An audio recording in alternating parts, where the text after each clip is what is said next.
The footsteps circled again, then receded. I could hear branches snapping as whoever or whatever was there moved back into the woods.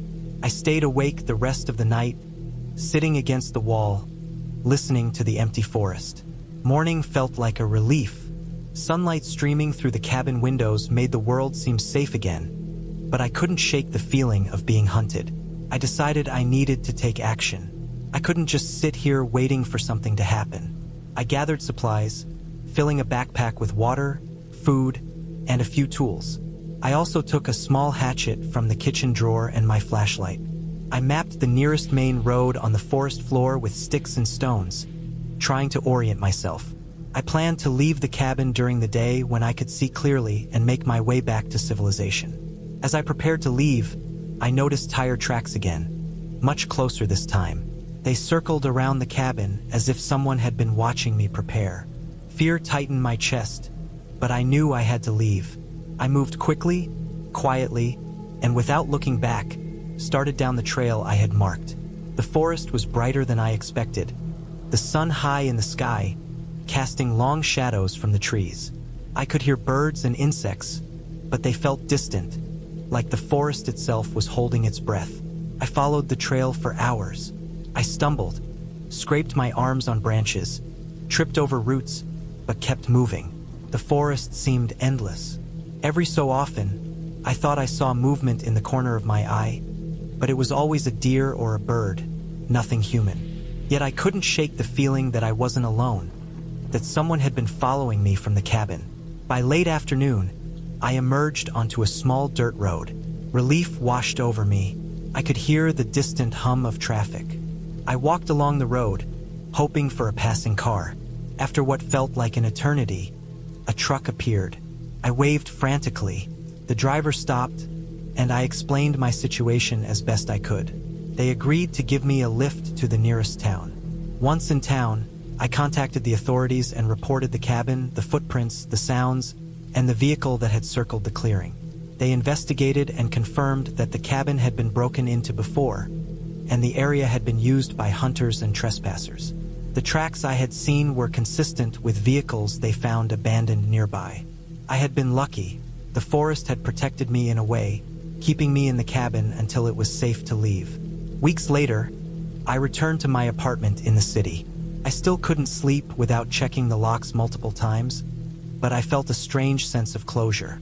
I knew the forest hadn't been supernatural, only real, only dangerous because of human activity. I learned to respect it, to never underestimate the isolation it brings. And even though I didn't go back to the cabin, I carried the memory of that experience with me. A reminder that sometimes the scariest things are the simplest, the most real, and the most human. I had been looking forward to this trip for months.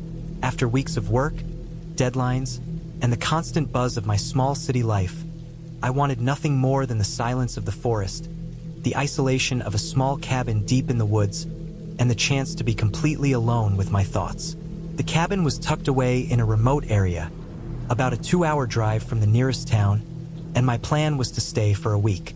I packed carefully, taking everything I thought I might need: canned food, a few fresh vegetables, bottled water, a small first aid kit, batteries for my flashlight, a camping stove, and my sleeping bag. I even brought a small handheld radio, though I wasn't expecting any signal out there. I wanted solitude, but I liked the idea of having some lifeline, even a faint one, in case of emergencies. The drive was longer than I expected. The last 30 minutes involved a narrow dirt road that twisted through the forest, potholes and fallen branches making me slow to a crawl. The trees grew so thick I had to keep my headlights on low beam to avoid blinding reflections off the dense leaves. I hadn't seen another car in over an hour, and the silence in the forest was almost oppressive. Birds called occasionally, and the rustle of branches made me tense at first, though I told myself it was nothing. When I finally arrived at the cabin, I was relieved to see that it was exactly as the website had promised. It was small, maybe 20 by 30 feet, built from dark, weathered wood that blended in with the forest around it. Smoke curled lazily from the chimney, and the little front porch looked sturdy, with a stack of firewood neatly piled to one side. A sense of calm settled over me as I stepped out of the car, though part of me felt the quiet pressing in. It wasn't the cozy quiet I imagined. It felt like the forest was holding its breath, like it was waiting. Inside, the cabin was rustic but comfortable. A small living area with a wood-burning stove, a couch that sagged in the middle, and a simple wooden table filled the main space. A small kitchen was tucked into one corner, and there were 2 bedrooms with basic beds and clean linens. The smell of wood and a faint lingering scent of smoke filled the air.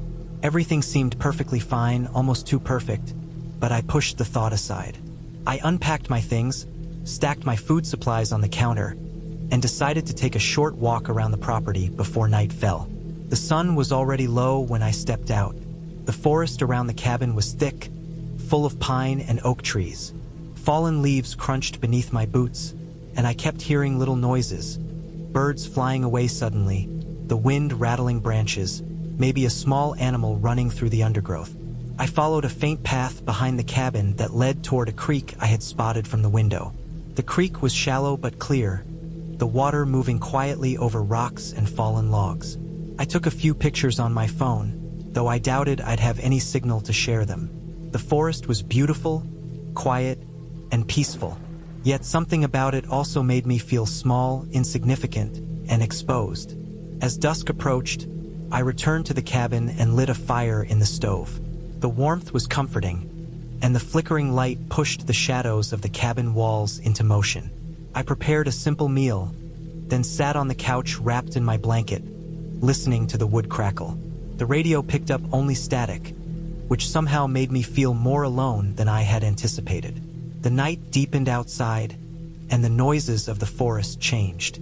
The wind rustled through the trees differently now, and I could hear the occasional thump of something large moving in the underbrush. My mind tried to rationalize it. Maybe a deer, maybe a fallen branch, but the sound was heavier, deliberate in a way that made my stomach twist. I stayed awake longer than I intended that first night, listening. Every small sound, footsteps, branches snapping, leaves shifting, made me tense. Eventually, exhaustion won, and I fell asleep in front of the fire with the blanket wrapped tightly around me. I woke early the next morning, the sun already streaming through the windows. The forest was alive with birds, squirrels, and the gentle hum of morning. I decided to explore further, packing a small backpack with water, snacks, my first aid kit, and my phone, even though I didn't expect a signal. The map I had printed out showed a trail that led further into the forest, supposedly ending at a small hill that offered a good view of the surrounding woods. I left the cabin around 8 in the morning, feeling energized and excited by the crisp air and the promise of exploration. The trail was narrow and winding, littered with roots and rocks. After about 30 minutes, I realized I hadn't seen any signs of human activity. No footprints, no litter, no evidence anyone had walked here recently. It was both exhilarating and unsettling. I kept my eyes on the trail, making sure not to trip, but I was also hyper-aware of every rustle and snap in the surrounding trees. About an hour into the hike, I came across a clearing. The sunlight hit the forest floor in patches, illuminating small clusters of wildflowers and the occasional mushroom. I stopped for a break, sitting on a fallen log and sipping water. That's when I first noticed it. A pair of eyes watching me from the edge of the clearing, low in the brush. They were too high for a rabbit or fox, too large for a small deer. I froze, staring back. The eyes blinked once and disappeared. My heart raced. I rationalized immediately, probably a deer, maybe a large dog, or even a coyote. But the unease didn't go away. I decided to continue, moving faster now, my senses alert to every sound. I couldn't shake the feeling of being watched.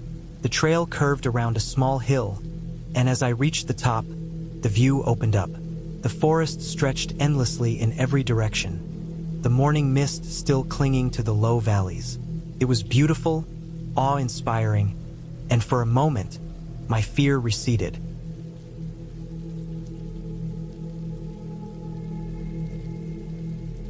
But as I started heading back, I noticed something that made my stomach drop. Footprints, large and deep, pressed into the soft earth of the trail behind me. They weren't human, too wide, too heavy. And they weren't deer, they didn't match the shape. They were large, like something had been walking on 2 legs, but heavier, more deliberate. I stopped, looking around. The forest seemed to hold its breath again. The sound of my own heartbeat filled my ears. I debated turning back toward the cabin immediately, but I also didn't want to run blindly. I took out my phone, hoping to take a picture, though the signal was still non-existent. I snapped a photo, then moved cautiously back down the trail, every sense screaming alert. By the time I reached the cabin, my nerves were frayed. The forest outside was quiet, too quiet. I locked the doors and windows, checked the firewood, and made a small lunch, all the while listening for any sound outside. Nothing happened, at least for a while. The day passed slowly. I tried to distract myself with reading and organizing my supplies, but every shadow in the cabin felt threatening. The noises outside, the rustle of leaves, the snap of a branch, kept me on edge. That evening, I decided to take a short walk to the creek again, hoping the familiarity would calm me.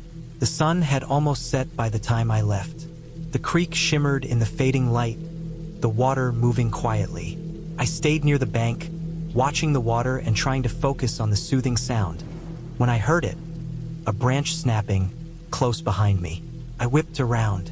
Nothing. I walked back slowly, my eyes scanning the underbrush. Halfway back, I noticed something even more alarming. Marks in the dirt, parallel to the trail I had walked, like something had been circling the cabin while I was gone. They were fresh, deep, and heavy. My pulse spiked. I didn't sleep well that night. Every noise, even small ones, the wind rattling the windows, the creak of the roof settling, made me tense. I spent most of the night awake, flashlight in hand, scanning the darkness outside. Nothing approached, nothing moved. But I didn't feel safe. Not at all. The next morning, I debated leaving early. I considered driving back immediately, but the dirt road had washed out slightly from recent rain, and I worried about getting stuck. I decided to wait, to try to stay calm and stick to the cabin. I spent the day checking all the locks, stacking firewood closer to the door, and reinforcing the windows with furniture I could push against them if necessary. I even set up a small perimeter with rocks and sticks in case something came too close, a small, childish attempt at feeling in control. By mid-afternoon, I heard it again, a low, guttural sound, like something exhaling heavily, coming from the trees. I froze. The sound wasn't constant, but it was close. I stayed inside, watching from behind the curtains, feeling utterly trapped. I didn't know what was out there, and the thought of leaving or walking outside made my stomach twist. I spent the rest of that day and night in near constant vigilance. I rationed my meals, keeping water and snacks close. I barely moved from the main living area, sitting close to the stove, keeping the fire going for light and warmth. I didn't try to sleep. The forest felt alive with something I couldn't see, and I had no idea if it was intelligent or just an animal, but the sounds were deliberate. Heavy footsteps, branches snapping in precise intervals, and occasionally, the low guttural breathing. The third day, I made a plan. I couldn't stay any longer without knowing what I was dealing with. I packed everything into the car in the early morning darkness, leaving a note visible on the table in case anyone came by later. I kept the doors locked, but I needed to move carefully, checking every shadow as I went. As I started the car, I noticed tracks leading from the edge of the forest toward the cabin. They weren't human, but they weren't consistent with any wildlife I recognized. I drove slowly, scanning the trees. For a while, nothing followed. But then I saw movement. A dark figure moving swiftly between the trees, keeping pace with the car, always just at the edge of visibility. I stayed calm, kept driving slowly, and eventually reached the dirt road leading to the main highway. I never looked back, and once I reached a paved road with traffic, I felt the tension in my body start to drain. I called the local ranger station from the nearest town. They told me the area was known for some large predators, bears and occasionally wild boars, but nothing matching what I had seen or heard. They agreed to send someone to check the cabin. I waited in town, still shaken, for several hours. Eventually, a ranger arrived and drove me back.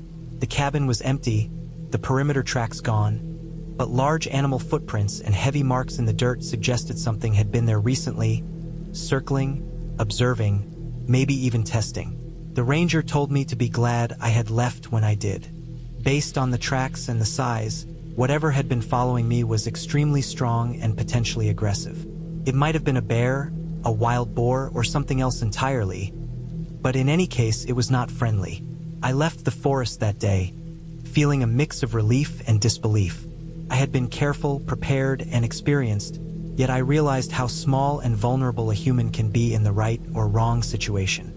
The cabin itself had been safe, but the forest around it held something powerful, unpredictable, and almost impossible to confront directly.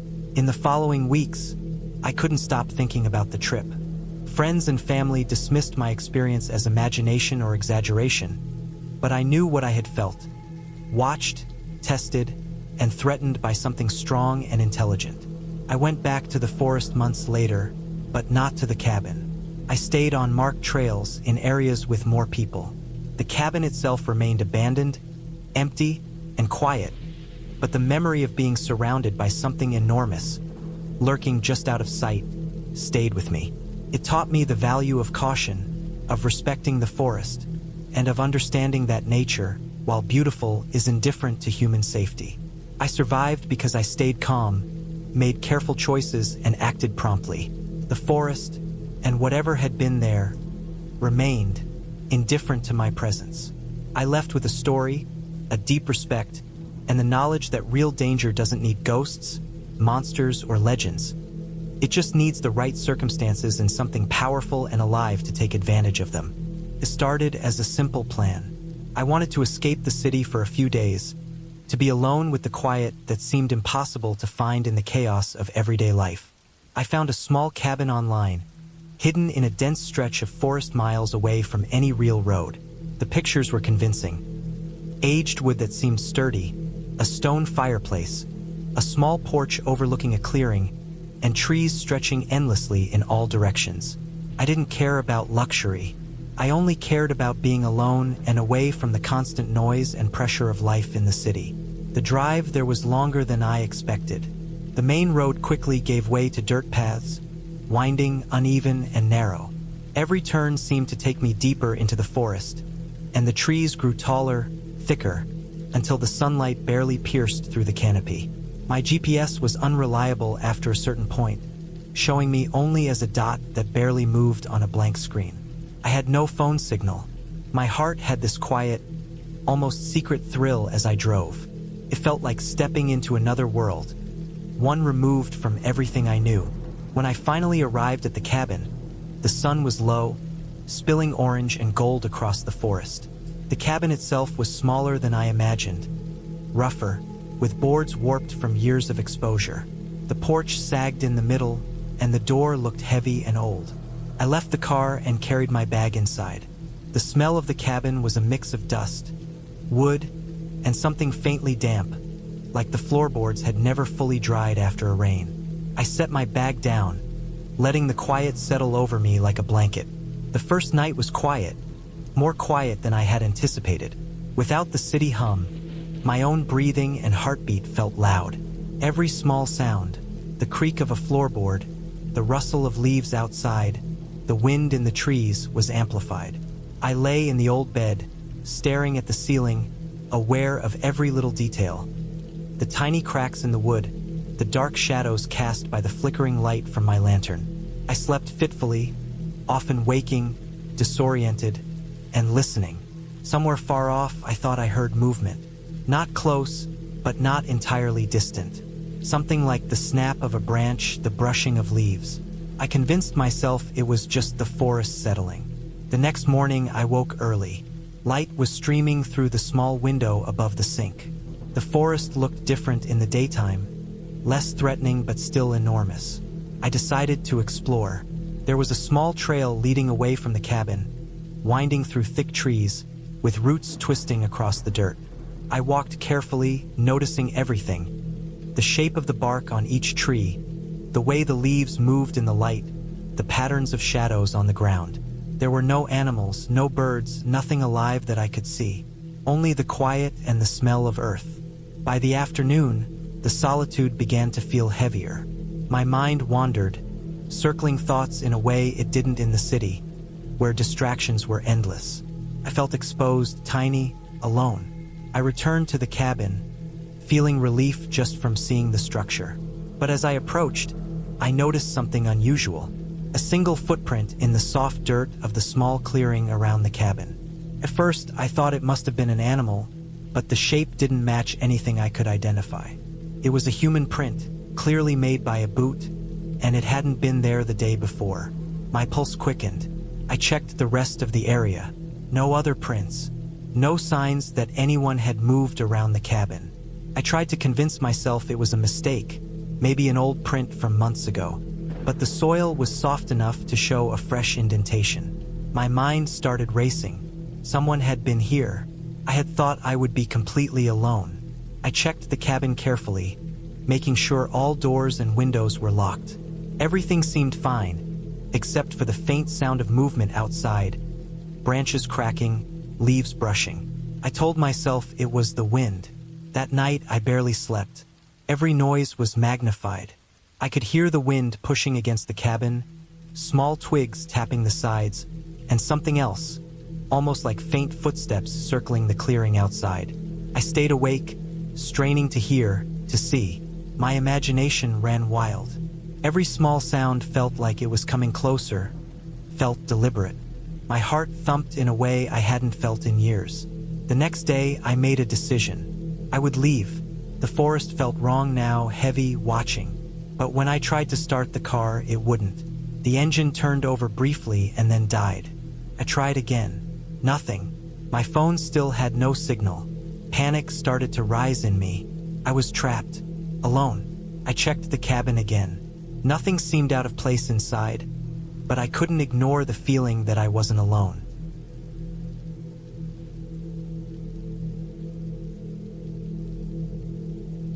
I spent hours trying to fix the car, checking connections, the battery, the fuel. Nothing worked. Then, as the sun was setting, I saw them. Two figures moving at the edge of the clearing, distant at first, almost hidden in the shadows of the trees. I froze, barely breathing. They were watching, not running, not hiding, just standing and observing. My stomach dropped. I wanted to run, but there was nowhere to go. The only path back was the one I had come from, and I couldn't risk leaving the cabin with them out there. Night came again. I barricaded the door with whatever I could find, moving furniture, wedging chairs. I slept lightly, if at all, listening to the faint sounds of movement outside. Occasionally, I thought I heard whispers, but the wind could have played tricks. I avoided looking out the windows. I didn't want to see them, but I knew they were there. The fear was physical now, gnawing at my stomach, making my hands shake. I had never felt so small, so helpless. By morning, I realized I couldn't wait any longer. I had to get out. I packed what I could carry, anything that might help me survive if I needed to move through the forest. I checked the car again. Nothing. Then I made a choice. I would leave on foot. I chose a direction, one that seemed like it might lead to a road, and started walking. Every step was deliberate, careful, avoiding dry leaves and twigs that might snap underfoot. The forest seemed to close in on me, the trees pressing around the path I tried to take. Couldn't see far. The light filtering through the branches created strange shadows, making every shape look like a person. Hours passed. I didn't see the figures, but I felt them watching, following. My pace quickened. My legs ached.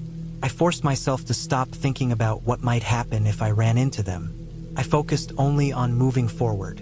Finally, as the sun dipped low, I heard the distant hum of a road. Relief flooded through me. I ran, breaking through the last stretch of forest onto a gravel road, exhausted, scared, but free. I followed the road for what felt like miles. Finally, a car passed by. I waved frantically and it stopped. The driver, a middle-aged man, seemed startled but helped me. He didn't ask many questions, just listened as I tried to explain, or rather, tried to convey the fear that had kept me moving for 2 days. He drove me back to a town several miles away, where I finally got a signal on my phone. I called the authorities, reported the cabin, reported the footprints, the figures, everything. By the time I returned with police to check, the place was abandoned. No footprints, no signs of anyone having been there recently. It was as if I had imagined it all. But I knew I hadn't. I had felt the fear, the isolation, the relentless sense of being hunted. I never went back to that cabin. I told myself it was a lesson about isolation, about venturing too far into unknown places alone. I started traveling differently, never staying out of contact, never trusting empty roads and abandoned cabins. The forest still holds its quiet, its towering trees, but I have learned to respect it, to respect the weight of solitude. Sometimes at night, I still remember the feeling of eyes on me and the sound of soft footsteps circling in the dark, and I am glad I made it out. I survived because I stayed aware, because I forced myself to act, because I did not give in to the comfort of thinking I was safe. I had planned this trip for months. I needed the isolation, the escape from the constant hum of the city, the work emails, the crowds, and the noise. I had found a cabin tucked into the mountains through an online listing, a small wooden structure that looked decades old, yet still sturdy. It sat on a slope, surrounded by tall pine trees, with a creek cutting through the property and a dirt path leading to it from the main road. The place was remote, far enough from anyone that even in case of an emergency, help would not arrive quickly. That was part of the appeal. I wanted quiet, I wanted nothing but my own thoughts. The drive up was longer than I expected. Narrow roads wound through steep inclines, loose gravel shifting under my tires, and occasional patches of fog clinging to the mountains. I remember gripping the steering wheel tightly, focusing on the edge of the road, where a miscalculation would have sent me tumbling down the slope. The GPS was unreliable. At times it would vanish completely, and I had to rely on crude signs carved by previous hikers and visitors. The isolation made my chest tighten, but I kept telling myself that was exactly what I had come for. I reached the cabin just before sunset. The wooden exterior was weathered, the shingles slightly warped, and the paint peeling in places. The porch sagged a little on the right side, and the steps creaked as I climbed them. The air smelled of pine, damp earth, and smoke from a distant fire, though I could see no smoke rising nearby. The cabin had a small front room that led into a bigger living space. There was a fireplace with a stack of wood beside it, a rough-hewn kitchen with a sink that looked like it hadn't been used in years, and a bedroom with a thin mattress on a wooden frame. Dust coated the furniture, and cobwebs lingered in the corners.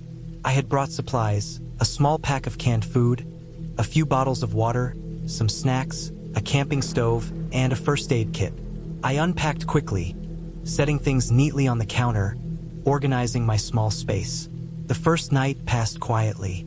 I lit a fire in the fireplace, listening to the wind moving through the trees, the creek gurgling somewhere nearby. I had a small lantern and I used it to read before sleep. The silence was heavy, almost oppressive at times, but I welcomed it. I slept lightly, waking a few times to the sound of branches scratching against the cabin, or the faint rustle of an animal moving through the underbrush. I told myself it was deer or squirrels, nothing dangerous. The second day, I explored the surroundings. There was a narrow trail behind the cabin, leading deeper into the forest. I followed it, noticing how quickly the path narrowed, how the sunlight dimmed under the thick canopy. The air smelled of wet earth and decaying leaves. Occasionally, I would see footprints, small, indistinct, some fresh, some older. I didn't think much of it at first, assuming hikers or hunters had passed through.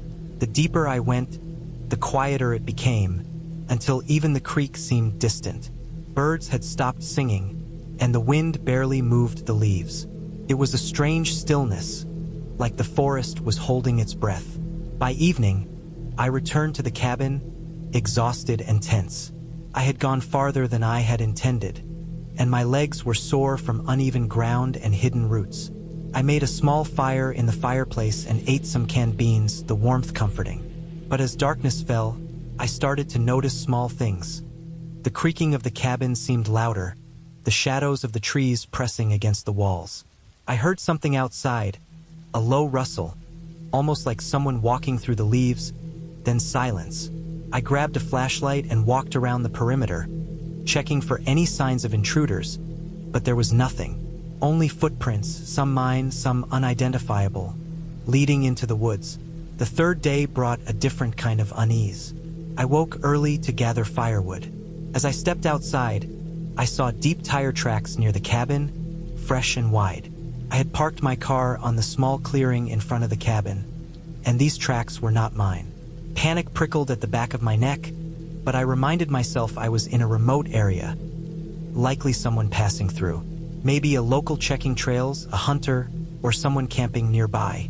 I stayed alert, making sure my doors were locked, the windows secured. The wind carried strange noises, cracking branches, the snapping of twigs, and my imagination ran wild. I spent the day cautiously inside, checking the perimeter every few hours. By late afternoon, I decided to venture down to the creek. I thought that seeing the familiar surroundings might calm me. The water was cold and clear, moving swiftly over smooth stones. I watched the currents, listening to the water rushing, the occasional call of a bird. But as I turned to head back, I noticed something that made my stomach twist. A small pile of branches had been moved deliberately. It was a crude marker, a sign someone had been near, close to my cabin.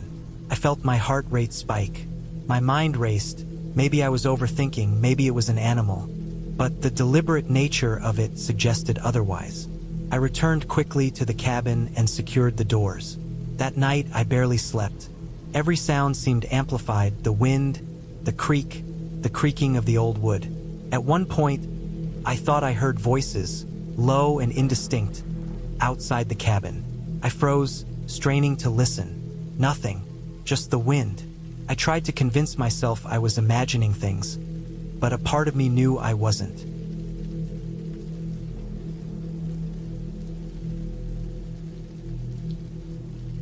On the fourth day, the tension became unbearable. I had tried to contact someone on my phone, but signal was spotty. Texts went through intermittently. I told a friend where I was and that I would check in later. Still, the feeling of being watched lingered. Around noon, I noticed something unsettling. One of the windows, which I had secured the night before, was slightly ajar. The latch had not been disturbed before. My mind raced. Had someone entered while I slept? Or had the wind done this? The cabin was solid, but the isolation amplified my fears. I checked every corner, looking for signs of entry. Nothing, yet I could not shake the feeling. I decided to stay inside for the remainder of the day, keeping a fire burning and all lights on. I organized my supplies, prepared extra food, and reinforced the doors with the chairs from the living area. Hours passed slowly. Shadows moved against the walls, cast by the fire. I heard the branches scratching, the low rustle of leaves, and every noise made me tense. I felt trapped, aware of how vulnerable I was in this old wooden structure, alone. Night fell again, darker than before. I could barely see beyond the clearing around the cabin. The wind had picked up, whistling through the trees. That was when I heard it. A faint but distinct sound of footsteps circling the cabin. Slow, deliberate, careful. I froze, my breath shallow. I grabbed a kitchen knife, feeling the cold metal in my hand, and moved quietly to the door. My heart pounded, ears straining to catch every sound. The steps stopped. Silence, thick and heavy, pressed against the cabin walls. Minutes passed. I dared not move. Then a faint scratching sound, like someone trying to test the door. I realized I had to act. I could not wait here. I decided to leave. I grabbed my pack, stuffed essential supplies inside, and quietly unlocked the back door. The path to my car was steep, covered in loose dirt and fallen leaves. Every step made a crunching noise. Every snap of a twig made me flinch. I moved quickly, not daring to look back, not daring to make any sound. My car was there, exactly where I left it. I jumped inside, locked the doors, and sat for a moment, listening. Nothing. The forest seemed eerily quiet, as if it had swallowed everything. I drove down the mountain slowly, careful on the winding roads. Every shadow along the roadside made me tense. Every rustle in the trees made me glance over my shoulder. I didn't stop until I reached a small town at the base of the mountains, where lights and people reassured me. I reported the incident to the local ranger station, describing the tracks, the signs, and the feeling of being watched. They said there had been a few reports of trespassers in the area, likely people who used the isolation to their advantage, but nothing confirmed. I left that night, heading back to the city, the sense of relief growing with every mile. Took days to calm down. I checked my texts and missed calls obsessively, fearing something had followed me. Sleep was uneasy. Every noise in my apartment amplified my tension, but gradually the fear subsided. I realized how lucky I had been to escape unharmed, to trust my instincts, and to leave before the situation escalated. The cabin, once a place of peace, had become a reminder of how fragile safety can be in isolation. I never returned. Months later, I thought about that trip often. I reflected on the quiet, the beauty, and the danger. I learned to respect the isolation, to understand that even a place that seems serene can hide threats. The experience left me wary, but stronger. I now approach nature and solitude with a mix of awe and caution, knowing that vigilance can be the difference between safety and disaster. Even now, when I close my eyes, I can see the cabin, the tall pines, and the creek. I can hear the wind and remember the steps around the cabin. And though the memory is terrifying, I am grateful. Grateful for the lessons, for the escape, and for the clarity it gave me about fear, awareness, and survival. The experience changed how I approach the world, how I value safety, and how I respect the quiet spaces that are so easily underestimated. I had been looking forward to this trip for months. After the year I had endured, filled with endless work, obligations, and constant noise, I needed a break. A place far removed from cities, neighbors, and people in general. I wanted silence, the kind that is absolute, where every small sound becomes part of the environment rather than a disturbance. The cabin I rented was deep in the mountains, far enough from any main road that even my phone would have trouble holding a signal. The owner had promised isolation, and from the photographs online, it looked perfect. A small wooden cabin with a stone chimney, surrounded by pine trees and a thin stream running a few meters away. I imagined myself sitting outside with a cup of coffee, breathing cold mountain air, and listening to the water trickle over the rocks, watching the sun climb over the peaks. I arrived in the late afternoon. The drive was long and winding, narrow mountain roads that curved around cliffs and passed through forests that seemed untouched. The GPS stopped giving directions halfway up, and I had to rely on the faint directions the cabin owner had sent. I remember thinking how strange it was that the cabin existed in such isolation. There were no other buildings, no houses, nothing but trees and rock. Eventually, I found a small dirt path veering from the main road, almost hidden by the overgrowth, and I drove down it carefully, my car jostling over loose stones and fallen branches. After a few minutes, the cabin came into view. It was even more secluded than the photos had suggested. The wooden exterior was weathered, the roof slightly sagging, and moss had grown along the edges of the stone foundation. But it felt real and solid, a place that could provide shelter from anything outside. I parked the car near the porch and stepped out, taking a long, slow breath of the cold, clean air. The sun was already lowering, casting long shadows across the trees and the forest floor. I carried my bags inside, setting them down with a satisfying thud. The interior smelled of wood and something faintly musty, the scent of a place that had been closed for a while but maintained with care. The cabin was small but cozy. A fireplace dominated one wall, and a thick rug covered the worn wooden floor. The furniture was sparse but sufficient. A small table, 2 chairs, a cot in the corner, and a kitchenette with basic supplies. There were shelves filled with old books and maps of the area, some clearly outdated, which gave the place a timeless feeling. I set down my things and took a few minutes to look around, feeling a sense of relief wash over me. For the first time in months, I was completely alone. I decided to make a fire. The cabin had a wood pile outside, neatly stacked under a tarp, and I collected some pieces, bringing them inside. The fireplace had been cleaned, and I found matches in a small tin on a shelf. I built a small fire, and soon the room was filled with the warm smell of burning wood. I sat near it for a while, enjoying the glow, the comfort of warmth in contrast to the crisp air outside. Eventually, I unpacked some food, made a simple dinner, and cleaned up. The cabin was quiet, almost unnaturally so, but in a way that was comforting. I went to bed early, wanting to rest after the long drive. The next day I woke early. The sun had risen over the peaks, flooding the forest with soft golden light. I decided to explore the area around the cabin. There was a small trail leading down to the stream I had noticed the day before, and I followed it carefully. The stream was shallow but fast-moving, the water cold and clear. I watched as small fish darted between the rocks and felt the chill in my fingers as I dipped them into the water. The area was perfect for hiking, and I spent the day wandering, taking in the smells of pine, the sound of birds, and the occasional rustle of something moving in the undergrowth. I didn't see any people, nor did I hear vehicles. The isolation was complete, exactly as I had hoped. By the evening, I returned to the cabin, tired but content. I lit the fireplace again and prepared a simple meal. As I ate, I felt a sense of satisfaction, the kind that comes from being in a place where nothing presses on you, where time feels slower and more deliberate. After dinner, I cleaned up and sat near the fire, reading one of the old books I had found on the shelf. The wind began to pick up outside, and I listened as it rustled the trees, feeling a strange comfort in the sound. There was nothing ominous about it, just nature being itself. The next morning, however, I noticed something odd.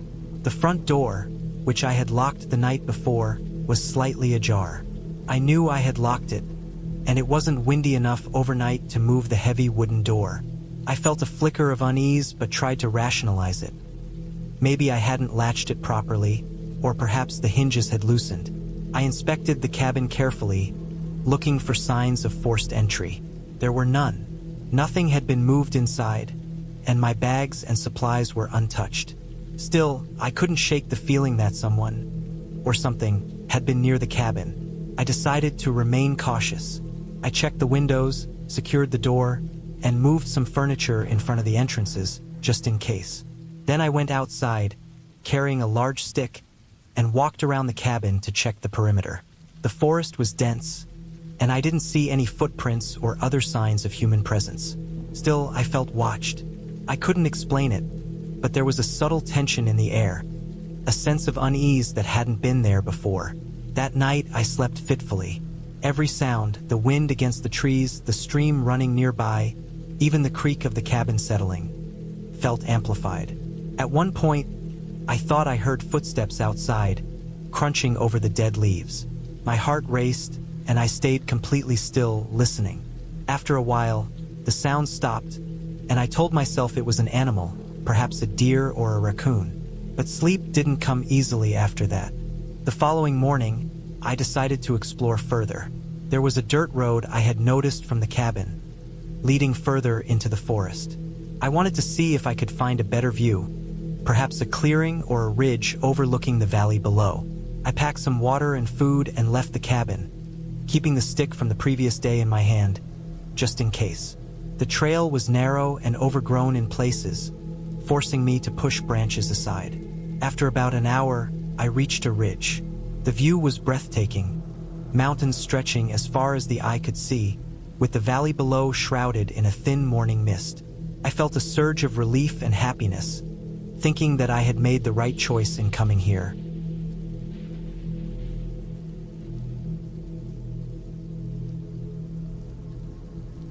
I stayed on the ridge for a while, drinking water, eating a small snack, and simply observing. The forest was alive with birdsong, the occasional rustle of small animals, and the constant sound of the wind through the trees.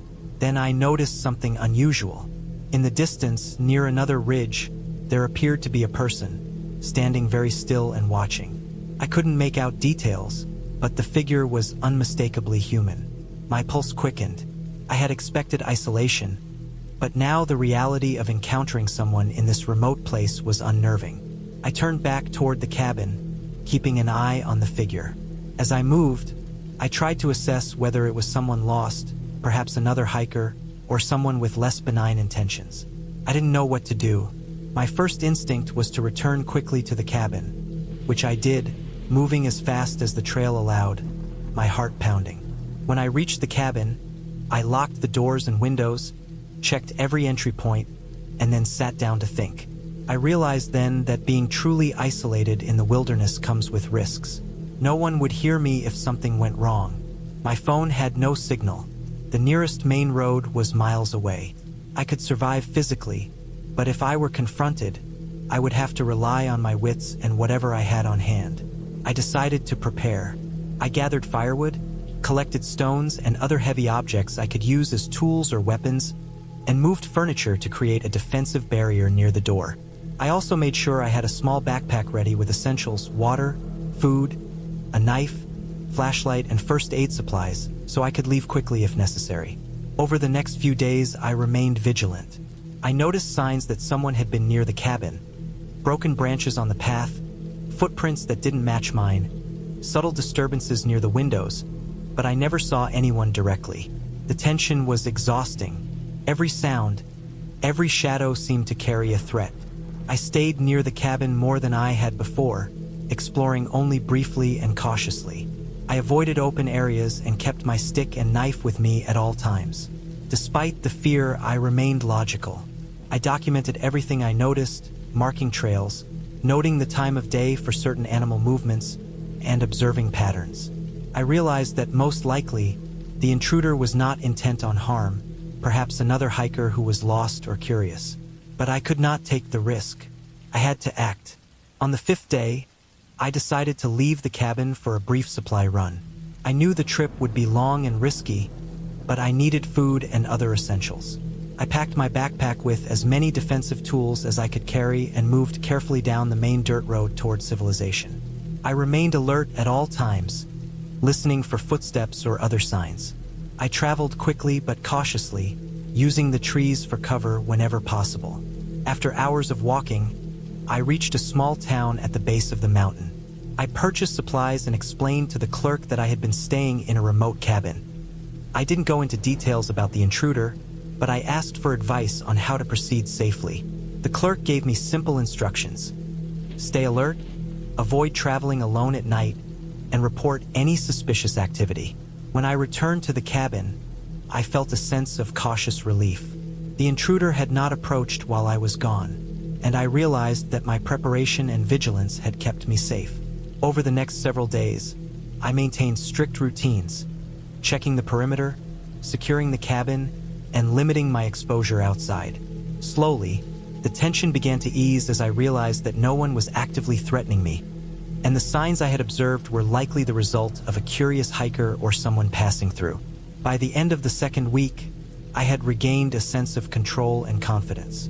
I spent my days hiking, observing wildlife, and maintaining the cabin. The initial fear that had gripped me gradually gave way to a quiet satisfaction, the kind that comes from mastering a situation, even one that had initially seemed overwhelming. I had faced the uncertainty and potential danger of complete isolation and emerged unscathed. When it was finally time to leave, I packed my belongings carefully, checked the cabin one last time, and walked back down the mountain road. The forest had been both beautiful and intimidating, challenging me in ways I had not anticipated. I felt a deep sense of accomplishment, knowing that I had navigated the risks of isolation, prepared for potential threats, and survived without incident. The cabin, the forest, and the experience itself left an impression I would carry with me forever. A reminder of the resilience that comes from confronting fear with preparation, awareness, and calm judgment. Even now, months later, I can picture the cabin clearly. The way the sunlight touched the edges of the roof in the morning, the sound of the stream, the smell of the pine and wood smoke. I remember the tension of knowing someone had been near, the careful steps I took to protect myself, and the slow, deliberate routines I created to ensure safety. It was a frightening experience, but it was also empowering. I left the cabin not just unharmed, but stronger, more aware, and with a renewed appreciation for the balance between isolation and caution, beauty and risk, freedom and vigilance. I know I will return someday, but next time, I will be even more prepared. The cabin, the forest, the mountains, they are not haunted or cursed, but they are wild, and that is enough. Respecting that wildness, staying alert, and relying on my own skills and instincts made the difference. That is the lesson I carry with me, and it is a clear, lasting ending to an experience that could have turned dangerous but instead became a defining challenge I overcame. I had been planning this solo trip for months. The idea of spending a week alone in a cabin deep in the forest, away from roads, towns, and the constant noise of people, was exactly what I needed. I wanted the silence, the isolation, the chance to really breathe without someone else's presence around me. My life had been hectic for years, always running between work, family, and obligations. This week was meant to be mine, a retreat to reset my mind. I had chosen a small cabin tucked into the edge of a national forest, one that was almost entirely off-grid. It had basic electricity from a generator, a small stove, and no internet. It was perfect, or at least that's what I thought. The drive to the cabin was long, winding through dense pine forests and dirt roads that became narrower with every mile. The air felt different as I left the last town behind, cleaner, heavier, and almost tangible in its presence. By the time I arrived, the sun was dipping below the horizon, spilling orange and pink light through the treetops. I parked the car and stepped out, feeling the cold brush against my skin. The cabin stood just off the road, wooden, small and rustic, but sturdy. There was a thin trail leading down to a stream nearby, and the smell of wet earth and pine was strong. I unloaded my bags slowly, wanting to take it all in, the sounds of the forest surrounding me. The rustle of leaves, the occasional crow, the soft, constant hum of distant insects preparing for night. Inside, the cabin was basic but clean. A small living area, a tiny kitchen with a wood-burning stove, and a lofted sleeping area with a thin mattress and blankets. I unpacked slowly, methodically, making the space my own. I lit the stove, knowing the temperature would drop sharply once darkness fell, and unpacked enough supplies to last the week. My plan was simple: eat, sleep, read, hike during the day, and enjoy the absolute quiet. I didn't expect anything unusual. Forest cabins are supposed to be peaceful, almost magical in their calm, a place to disconnect and recharge. The first night was almost perfect. I ate a simple dinner, a can of soup heated on the stove, and a slice of bread. Outside, the stars were bright, unobscured by city lights, and I could see the faint outline of the stream nearby. I sat by the small window, wrapped in a blanket, feeling the isolation sink in. The forest was alive with sound. The occasional snap of a twig, a distant howl that I assumed was a coyote, maybe a wolf. I slept deeply, the air cold but dry, and awoke the next morning feeling rested and content. The next day, I decided to explore a small trail I had spotted near the cabin. It wound into the forest, overgrown but passable, and led up a small incline. The air smelled fresh, the ground soft with layers of pine needles. The deeper I went, the quieter it became, the sound of birds and insects fading until my own steps and breath seemed unnaturally loud. I felt a strange thrill being completely alone, untethered from the world. I walked for hours, stopping to take in the sights. The rough bark of old trees, mushrooms sprouting from fallen logs, the way sunlight cut through the canopy in sharp lines. Eventually, I returned, feeling satisfied, my muscles pleasantly tired from the hike. By the second night, a subtle unease started creeping in. It wasn't loud or dramatic, just small things like the sound of footsteps outside the cabin when I was alone inside, even though I knew I had locked the door.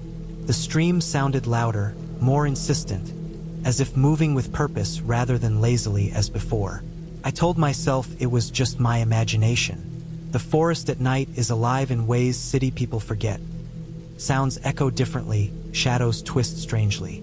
I tried to ignore it, focusing instead on reading by the light of a small lamp. But the unease lingered, a small knot in my chest I couldn't shake.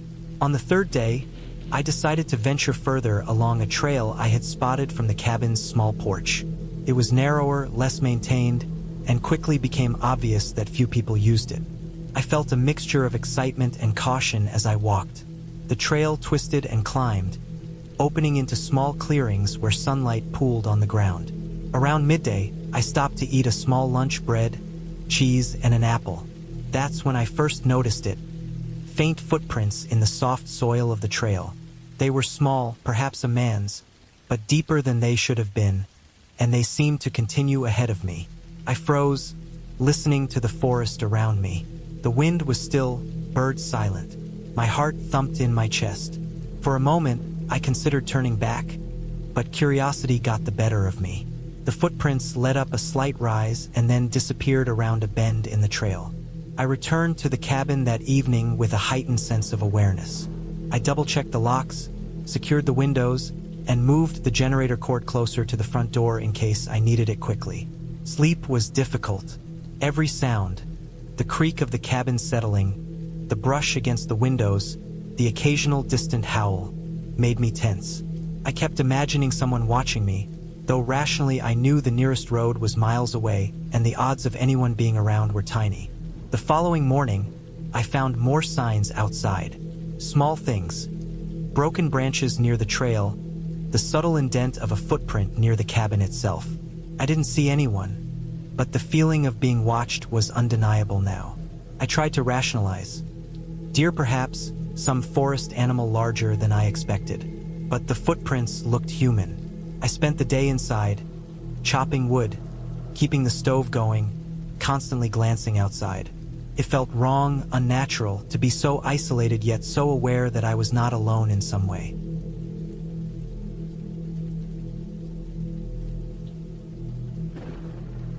By the 5th day, my unease had turned into something more serious. Fear. The quiet had shifted.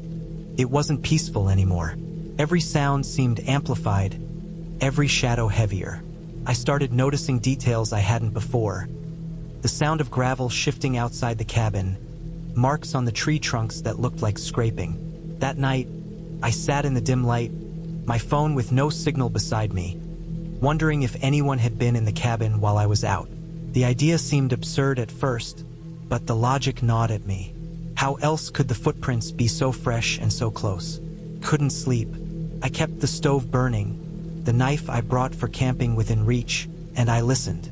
Around midnight, I heard it, a soft, deliberate scraping sound, moving along the side of the cabin. My stomach dropped. I didn't breathe, barely dared to move. The sound continued slowly, methodically, circling the cabin. My mind raced with possibilities. Could be a bear, but the pattern was wrong, too careful, too purposeful. I pressed my back against the wall, trying to make myself small, quiet, invisible. Hours passed. The sound eventually stopped, but I didn't move until sunrise. The light made everything less threatening, though the fear lingered. I spent the day inside, refusing to leave. I didn't eat much, just water and small snacks. I considered calling for help, but there was no signal, and the nearest ranger station was miles away.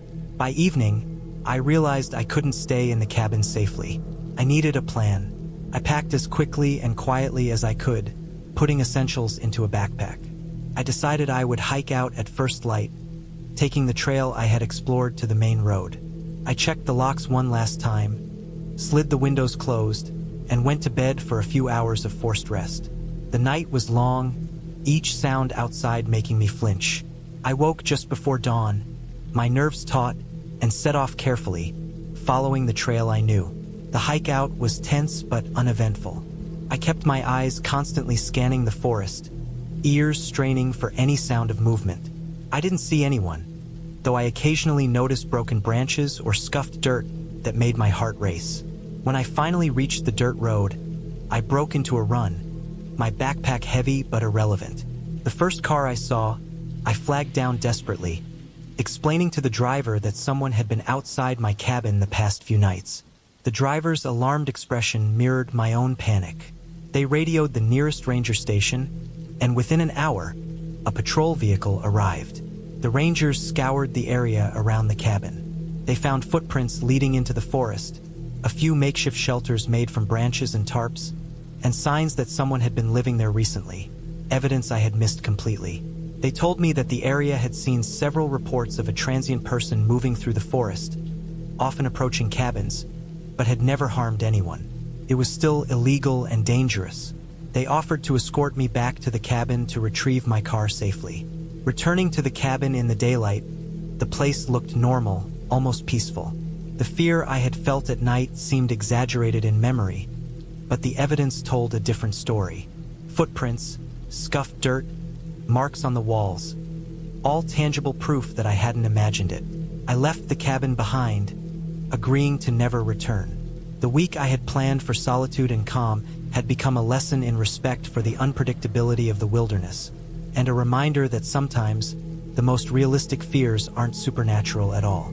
Back in town, I checked into a motel, exhausted and jittery, grateful for walls, locks, and human presence.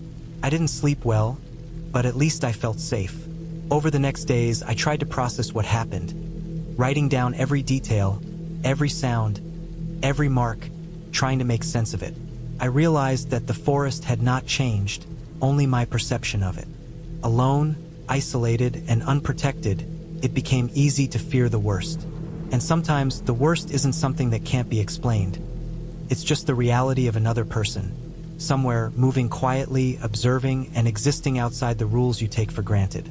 I never went back to that cabin. I found other places to hike, other retreats, but always with some level of safety. Other people nearby, phones with signal, cars within reach. The experience stayed with me not as a ghost story or fairy tale, but as a real human story. A reminder that isolation magnifies danger, that silence can hide a watcher, and that even in a forest of trees and rivers, reality can be stranger and scarier than anything imagined. It took months before I could think about being alone in the woods without a shiver. I eventually accepted that the forest would never be the same for me, not because of supernatural forces, but because of the clear and undeniable proof that someone else had been there, close enough to observe, to intrude, and I had been powerless to stop it. That lesson, real and frightening, became part of me, and part of every decision I made about solitude and safety from that day forward. I never thought I would choose a place like that for a weekend getaway. The cabin was tucked deep into the woods, far from any town or even a proper road.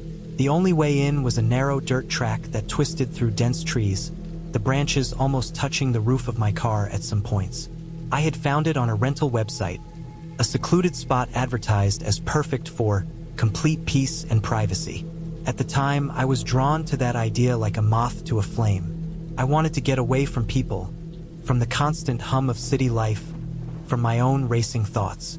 But when I finally drove up to the cabin, the reality of isolation hit me in a way I hadn't fully imagined. The cabin itself looked ordinary from the outside, made of weathered wood that had faded to a dull gray, with a small porch and a rickety railing. Smoke from a chimney suggested someone had used it recently, but when I stepped inside, it smelled like damp wood and old pine. The place was basic, one bedroom, a living area with a small fireplace, a tiny kitchen, and a bathroom with a cracked mirror. There was no internet, no cell service, and I wasn't sure I'd even be able to get a radio signal. It felt like stepping into a different world, one that existed outside time. The first night was quiet, almost too quiet. I lit the fireplace even though it wasn't cold, wanting the crackling fire to fill the silence. I had brought a few books, some snacks, and a journal, planning to spend the weekend reading, writing, and walking the trails around the cabin. As night fell, the forest seemed to press closer, the darkness outside the windows dense and complete. I told myself this was exactly what I wanted: solitude, but there was a small, nagging unease I couldn't shake. Around midnight, I woke to a sound. It was faint at first, almost imperceptible, a sort of scratching like something brushing against wood. I froze, listening. The cabin was old, I reminded myself. Maybe the wind had shifted the branches against the roof. I tried to go back to sleep, but the sound came again, louder this time. Scrape. Pause. Scrape. My heart started to beat faster. I told myself it had to be an animal, maybe a raccoon or a deer brushing the side of the cabin. I lay there in the dark, straining to hear over the sound of my own breathing. It stopped eventually, or I convinced myself it had. The next day, I went for a long walk in the surrounding woods. The area was beautiful, with tall pines, moss-covered rocks, and a small stream that gurgled softly as it wound through the trees. I tried to shake off the unease from the previous night, telling myself it was just my imagination. But there was a certain emptiness in the woods, an oppressive quiet that felt heavy on my chest. Every rustle of leaves, every snapping twig made me glance over my shoulder. I told myself I was being paranoid, that no one could possibly be out here. Still, a tiny part of my brain stayed alert, scanning for anything unusual. When I returned to the cabin, I found the front door slightly ajar. My stomach dropped. I was careful with the lock when I came in yesterday, and I remembered closing it. I stepped inside cautiously. Nothing seemed disturbed. The fireplace had gone out overnight, the ashes cold and gray. No signs of anyone else. I told myself maybe the wind had nudged the door open, though that seemed unlikely given how heavy it was. I checked all the windows, they were closed. I tried to laugh at myself for worrying, but the laugh caught in my throat. Something didn't feel right. I spent the rest of the day inside the cabin, keeping the door locked and checking the windows repeatedly. The isolation, which I had once found appealing, now felt suffocating. Every small noise, the creak of a floorboard, the rustle of the trees, set my nerves on edge. By nightfall, I was exhausted, but sleep was impossible. Around 11, the scratching started again. It was closer this time, almost at the cabin itself, and it was accompanied by another sound. A faint tapping, like someone or something walking slowly around the perimeter. I didn't know what to do. My first instinct was to run, but I had no idea where I could go. The nearest road was miles away, and in the darkness, the forest could easily swallow a person. I grabbed a flashlight and edged toward the window to peer outside. Shadows moved among the trees, but it was impossible to tell if they were just branches or something else. I stayed at the window, trying to convince myself it was nothing, when I saw a figure. A man crouched low, moving deliberately between the trees. He didn't make a sound, but the way he moved sent a shiver down my spine. He was definitely not supposed to be there.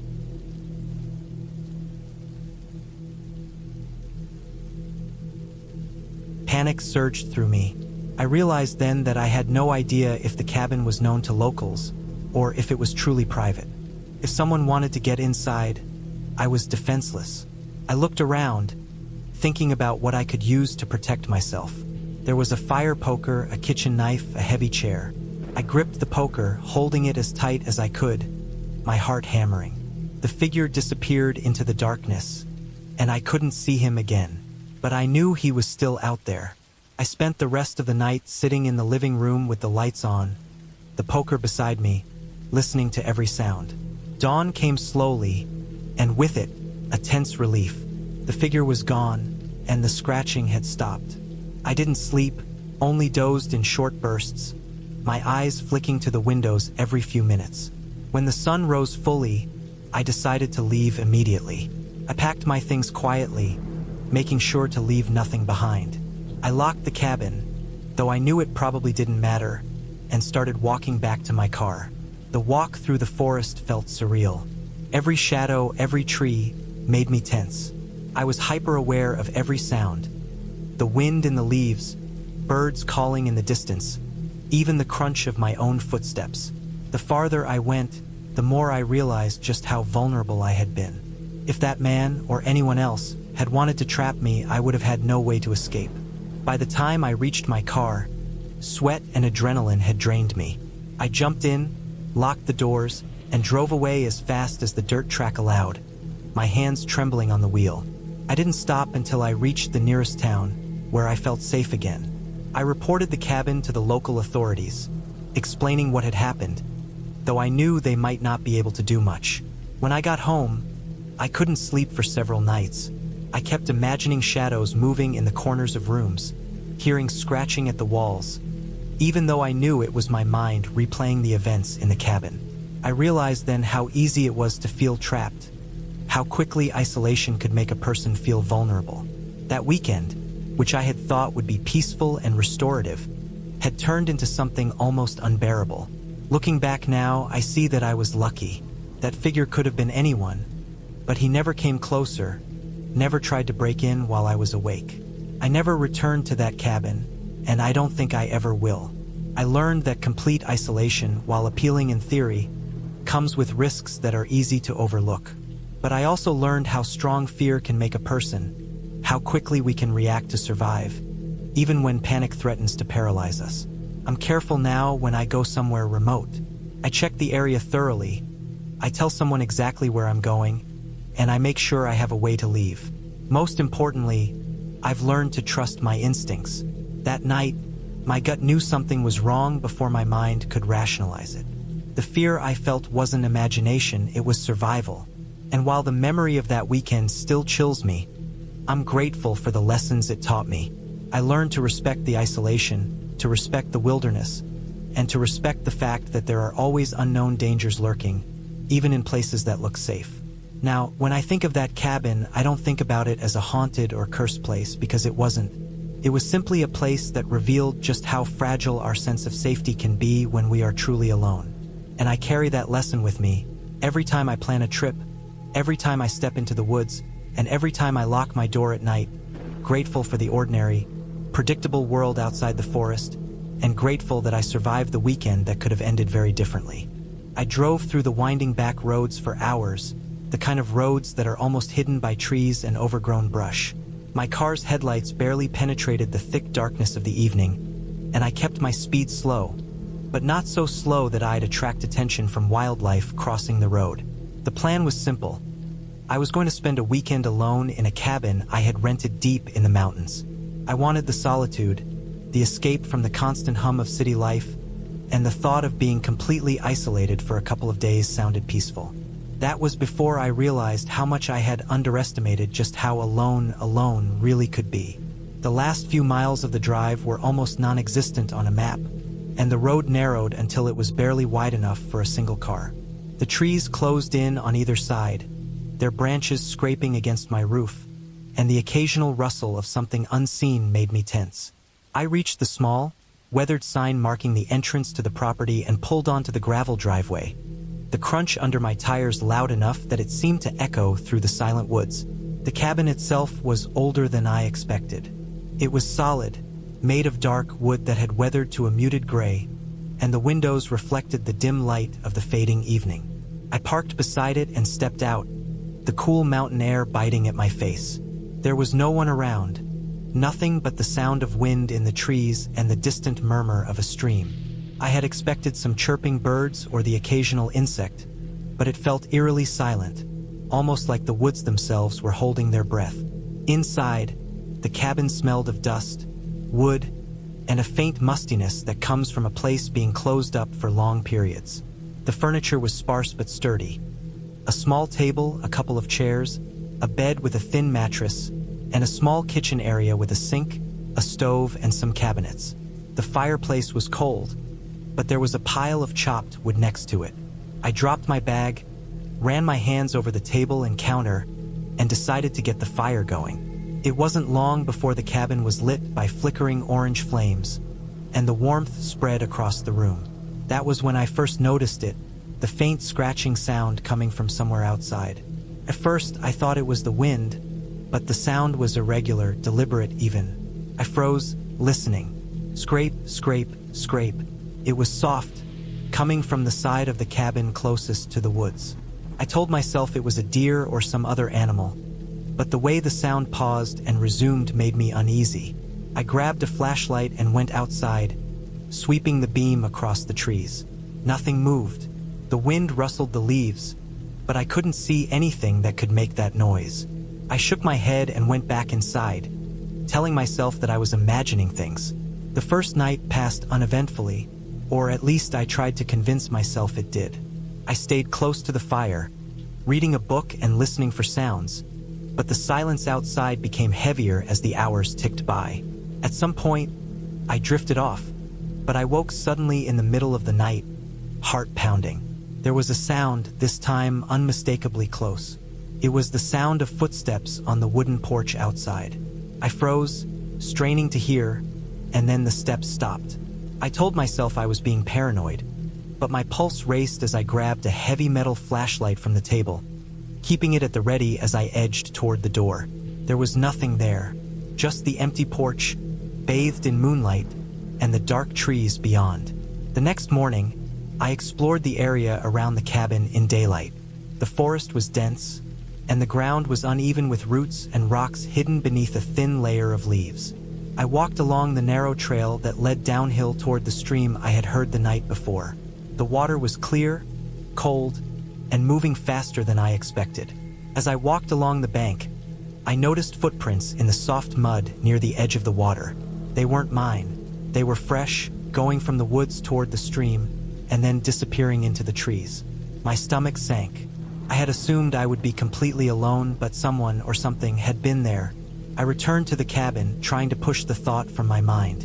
The rest of the day I spent tidying up, reading, and chopping more wood for the fire. I kept hearing small noises, branches snapping, the distant crack of some falling tree limb, but I told myself it was normal forest sounds. As night fell again, the unease returned. I made sure the doors and windows were locked, closed the curtains, and sat close to the fire. The scratches returned, and now they were louder, closer. They circled the cabin, moving in a pattern that seemed almost intentional. I realized then that it wasn't random. Something was circling the cabin, testing it, watching.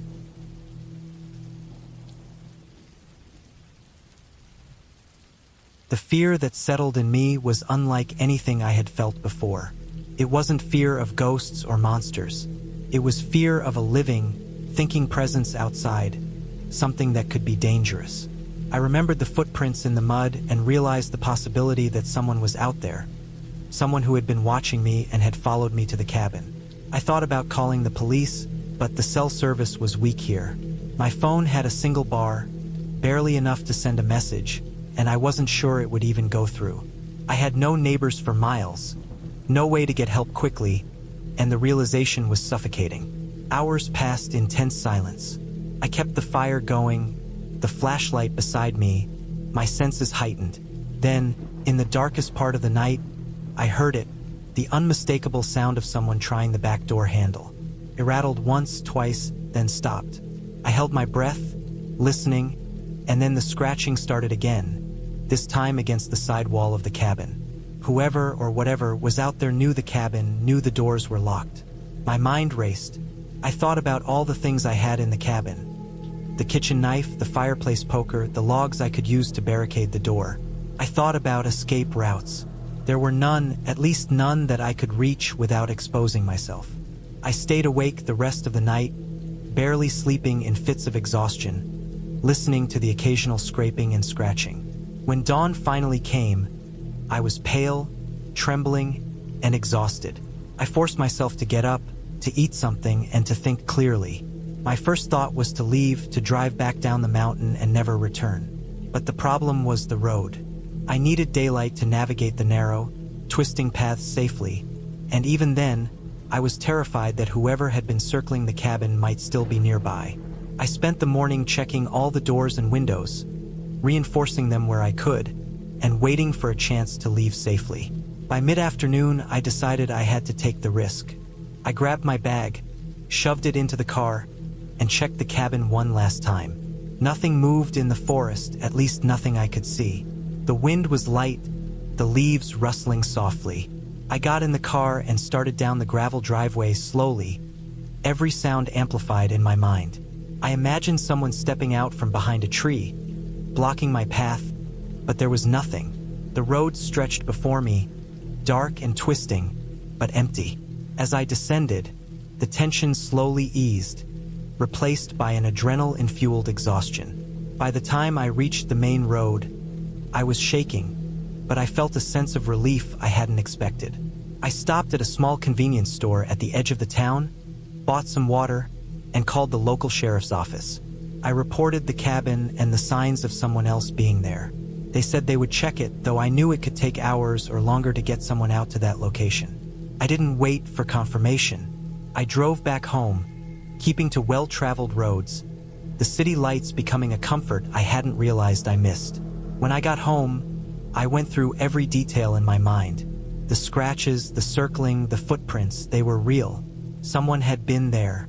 I realized then that the isolation, the beauty of the cabin, the desire for solitude, it all had a cost. I had been naive, thinking that being alone in the woods was harmless. In reality, the woods don't just hide natural dangers, they hide people, and not all people are harmless.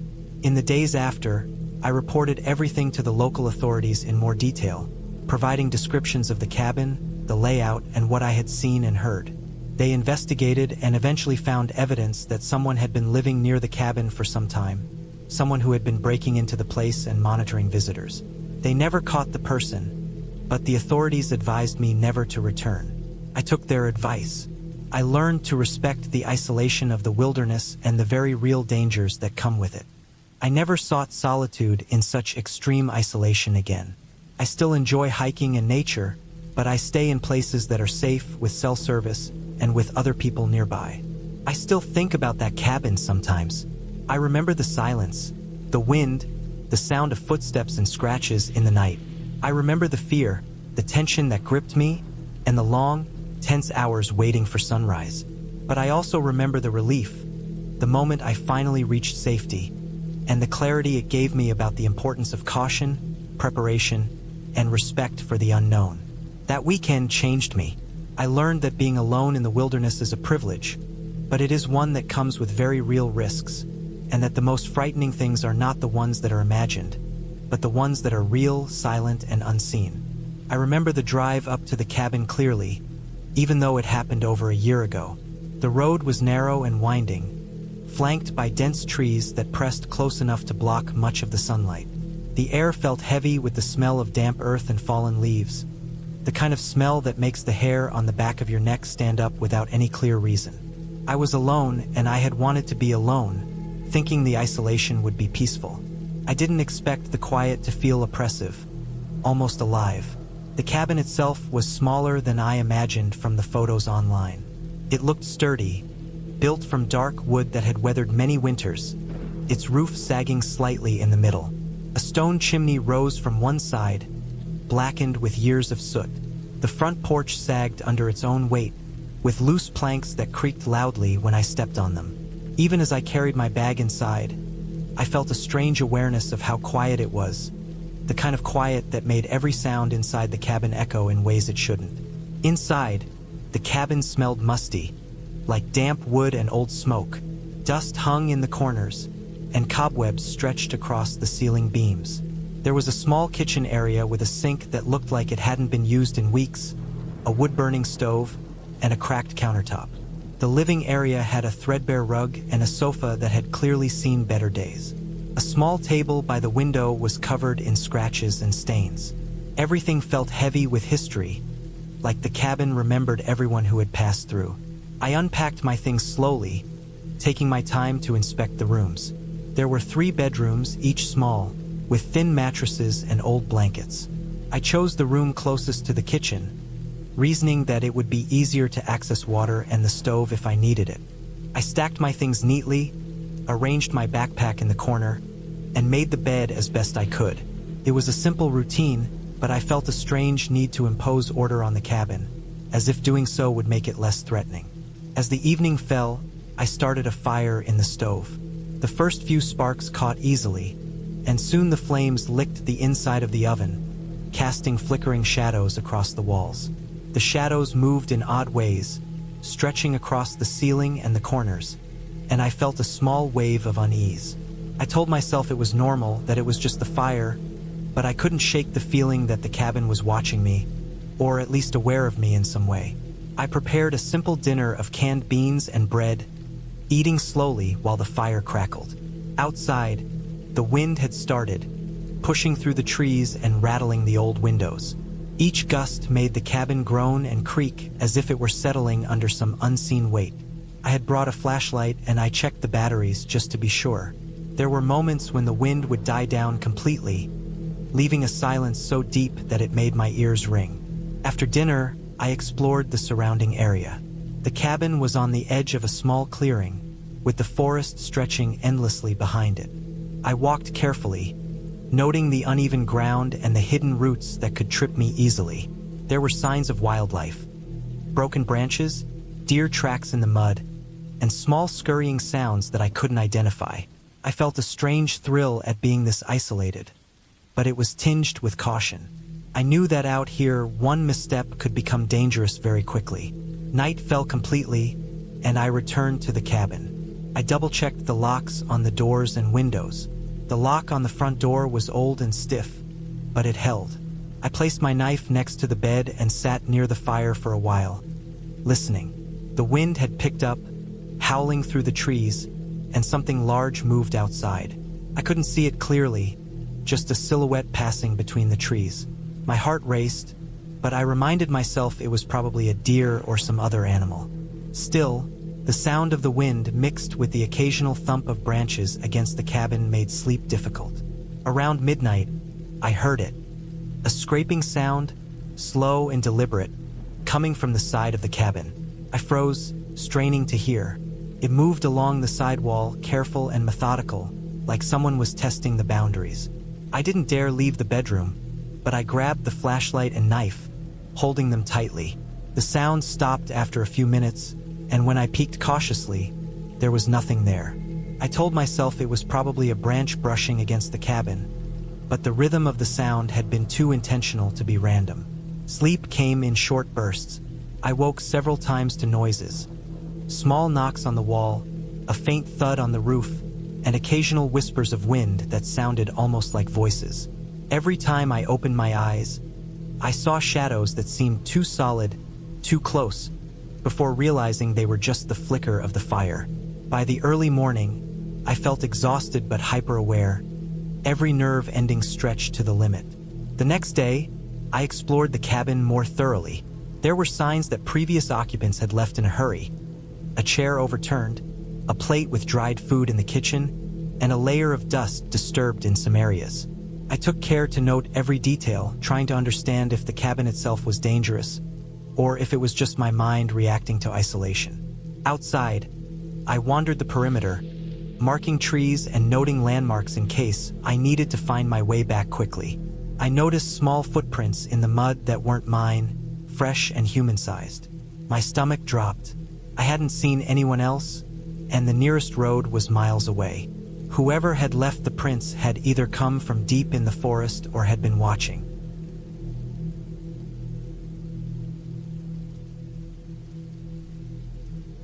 I spent the rest of the day reinforcing the cabin. I moved heavy furniture to block potential entry points, checked all the locks, and wedged sticks under doors to make them harder to open. I felt ridiculous, but the feeling of being watched was growing stronger, like a pressure on my chest.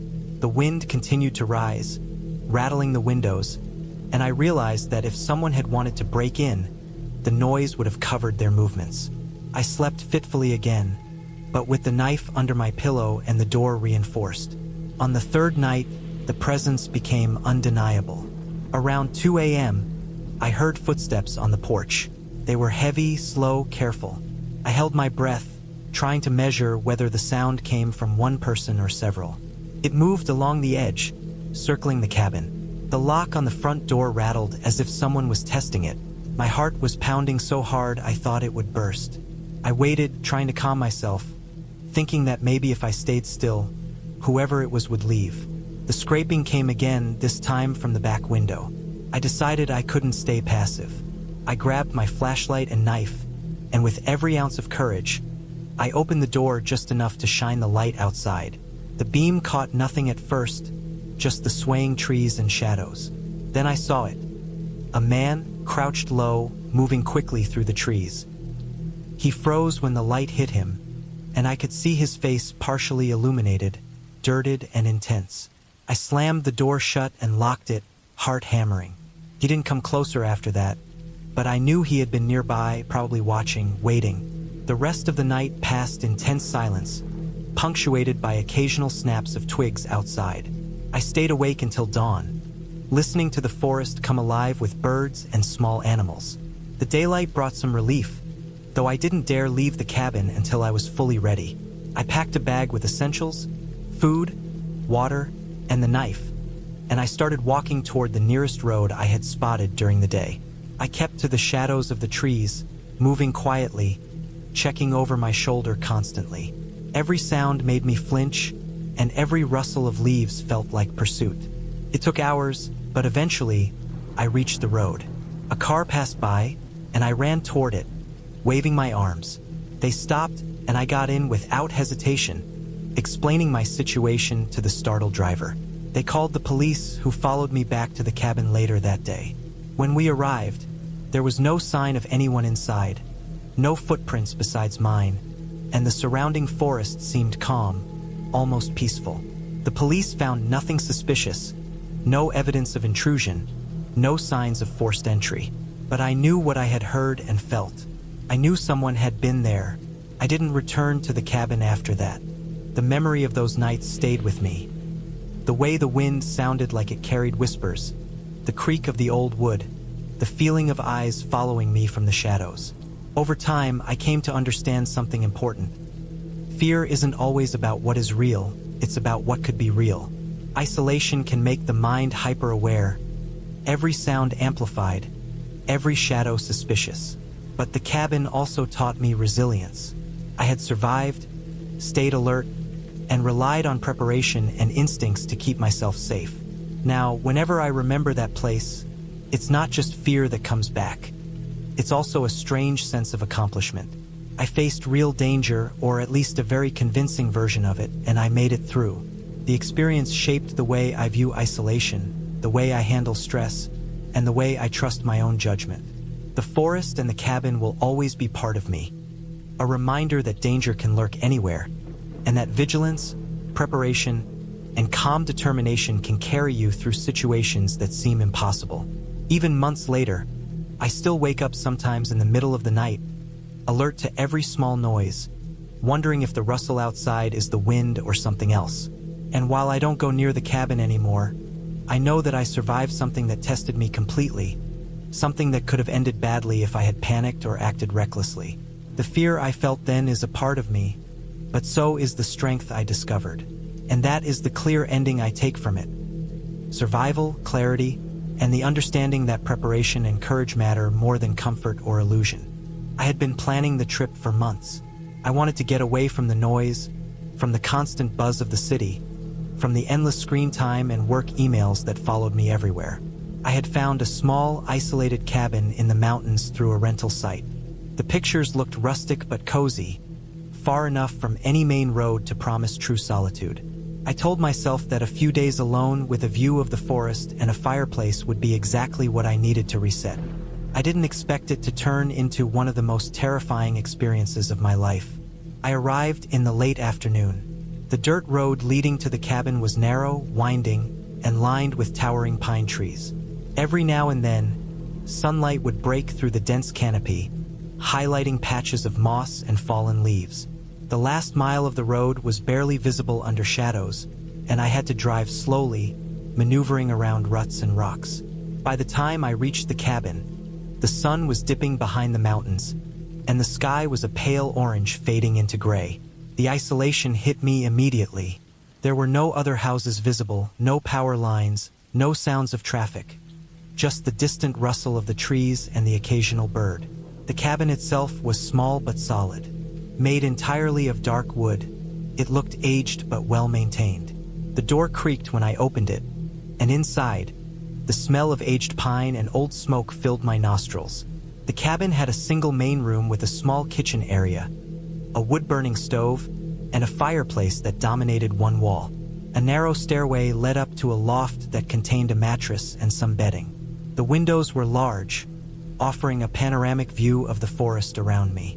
I unloaded my things, set them down, and decided to take a quick walk around the property before it got completely dark. The forest surrounding the cabin was dense. Pine needles and fallen leaves muffled my steps, and the silence was heavy. I could see the outlines of a few large rocks and fallen trees, but otherwise, there was nothing but wilderness for as far as the eye could see. I noticed fresh deer tracks in the dirt and some broken branches, but nothing alarming. Still, there was a subtle unease that I couldn't shake. The kind that creeps over you when you realize there is no one else for miles. The only human life in sight had driven past hours ago, and that was it. When I returned to the cabin, darkness had settled completely. I lit a fire in the fireplace, unpacked some food, and settled in. The first night was mostly uneventful. I slept fitfully, waking occasionally at the sound of branches scratching against the cabin or a distant animal call, but nothing directly threatened me. By morning, I felt the isolation more strongly.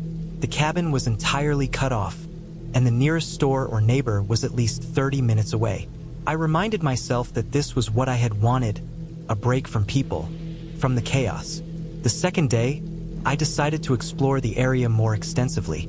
I packed water, snacks, a flashlight, and my phone. The trail behind the cabin led into a denser part of the forest, and as I walked, the sun created long shadows that stretched like fingers across the forest floor.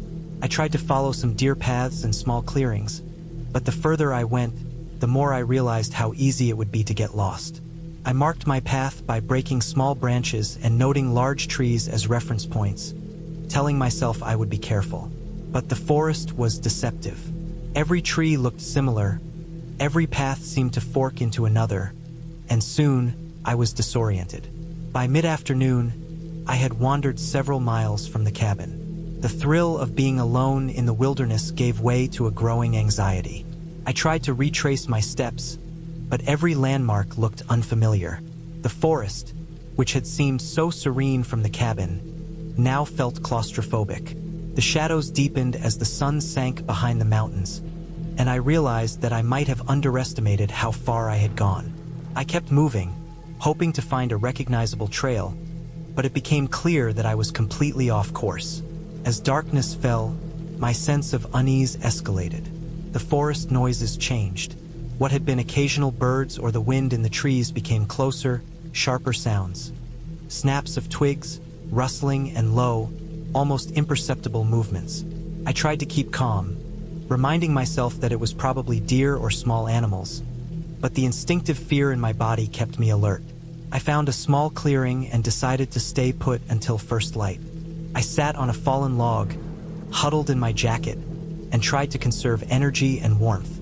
The cold air seeped into my bones, and the thought of spending the night alone in the dark forest sent a chill down my spine.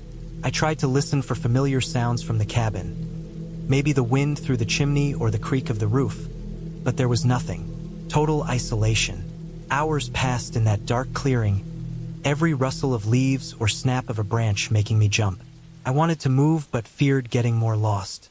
Around midnight, I heard something I couldn't immediately identify, a low, dragging noise through the underbrush.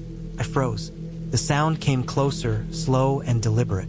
I strained my eyes to see in the pitch darkness, and for a few minutes, I swore I could hear footsteps, heavier than mine, moving with careful precision.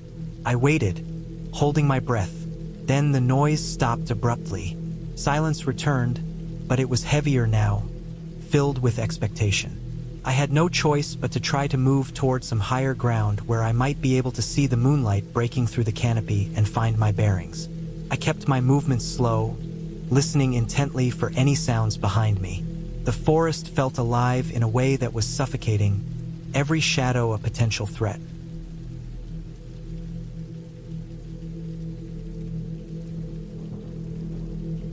After what felt like hours, I finally reached a small ridge.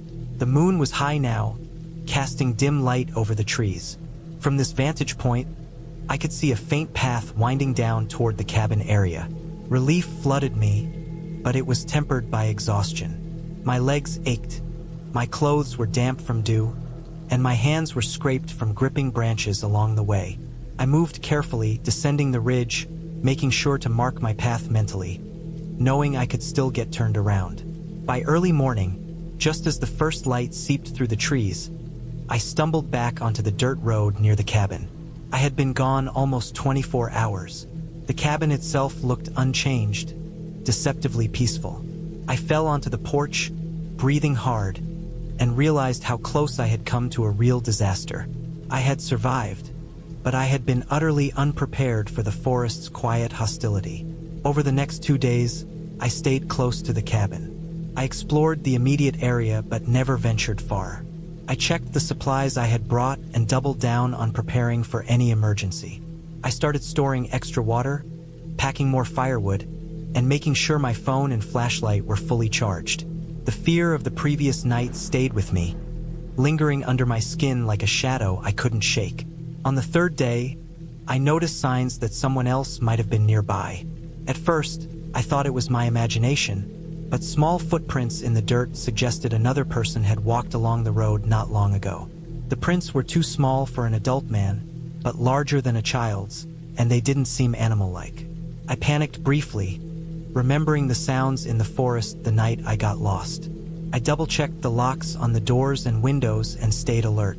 The next night was tense but uneventful.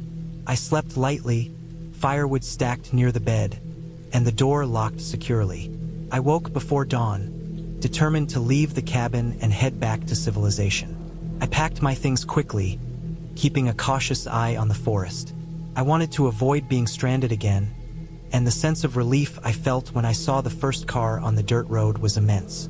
I waved it down, and the driver, a local man heading into town, offered me a ride back. I accepted gratefully, climbing into the warmth of the vehicle and leaving the cabin behind. Even as the car moved down the winding road, I couldn't shake the feeling that I had been watched, that the forest had tested me in ways I couldn't fully explain. I had gone there for solitude and peace, and I had found something far darker: the raw, unforgiving quiet of isolation and the constant threat of unseen dangers. I realized that being alone in the wilderness is not about courage. It is about respect and preparation. I had survived, but only just. The memory of the darkness, the dragging noise, and the suffocating silence stayed with me long after the mountains disappeared behind me. By the time I reached town, I had made a promise to myself. I would never underestimate the forest again, and I would never go into isolation unprepared. I filed a detailed note on my experience, making sure the cabin owners knew about the forest paths and potential hazards. I needed others to understand that what seems peaceful and inviting can hide dangers that are subtle but very real. That trip had scared me beyond measure, but it had also taught me how to respect nature, how to prepare, and most importantly, how to survive when everything around you is silent except for the threat you cannot see. Weeks later, I returned to the city, grateful for the simple things I had ignored: the hum of traffic, the chatter of people, the constant light. The forest remained in my thoughts, a place of beauty but also of harsh lessons. And I knew if I ever went back, I would never make the same mistakes. I had faced the isolation, the fear, and the lurking unknown, and I had survived. That clarity, that sense of hard-earned safety, was the only thing I brought home from the cabin. I had been planning this trip for months, looking forward to a few days of solitude in the woods. The cabin I rented was small, made of rough, dark wood, and situated at the far edge of a dense forest. It was isolated, far from any road that cars regularly traveled, reachable only by a narrow dirt trail that twisted through tall pines and scattered birches. I had wanted isolation, a break from everything: work, emails, people. My goal was simple: leave the world behind for a few days, hike in the woods, and sleep in the quiet of the cabin. The drive had been long, mostly gravel roads and sharp turns, but I had arrived just as the sun began to fall behind the trees, painting the sky with pale streaks of pink and orange. I parked in a small clearing beside the cabin and grabbed my backpack. The air was crisp and smelled of pine and wet earth. The cabin itself looked even smaller up close. Its wooden shingles were dark with age, and some were warped. I paused to check it out before bringing in my things. The front porch was narrow, with a railing that creaked under my weight, and a single step up from the ground. The door was solid, heavy wood with an old-fashioned latch. I opened it and stepped inside. Inside, the cabin smelled of wood and dampness, the kind of smell that comes from long disuse. The interior was sparse, just a small living area with a wood stove, a table with 2 chairs, a kitchenette that looked barely functional, and a narrow hallway leading to a single bedroom. The windows were small and dusty, letting in dim light that grew weaker as the sun dropped behind the trees. I set my things down and immediately noticed how quiet it was. Not the soft quiet of a library, but a thick, weighty quiet, the kind where every small sound felt amplified. I unpacked just a few essentials, enough to settle in for the night. I built a small fire in the stove, lighting the kindling carefully, feeling the snap and hiss of dry wood as it caught. The warmth was comforting, but it also made the silence more pronounced. Outside, the forest seemed to hold its breath. Birds had gone quiet, and even the usual rustle of small animals seemed muted. It was like the woods themselves were waiting. Night fell quickly. The last glow of sunset faded, leaving the cabin in shadows. I kept the fire going and checked my supplies. Flashlight, extra batteries, water, snacks, a small first aid kit, and my hiking gear.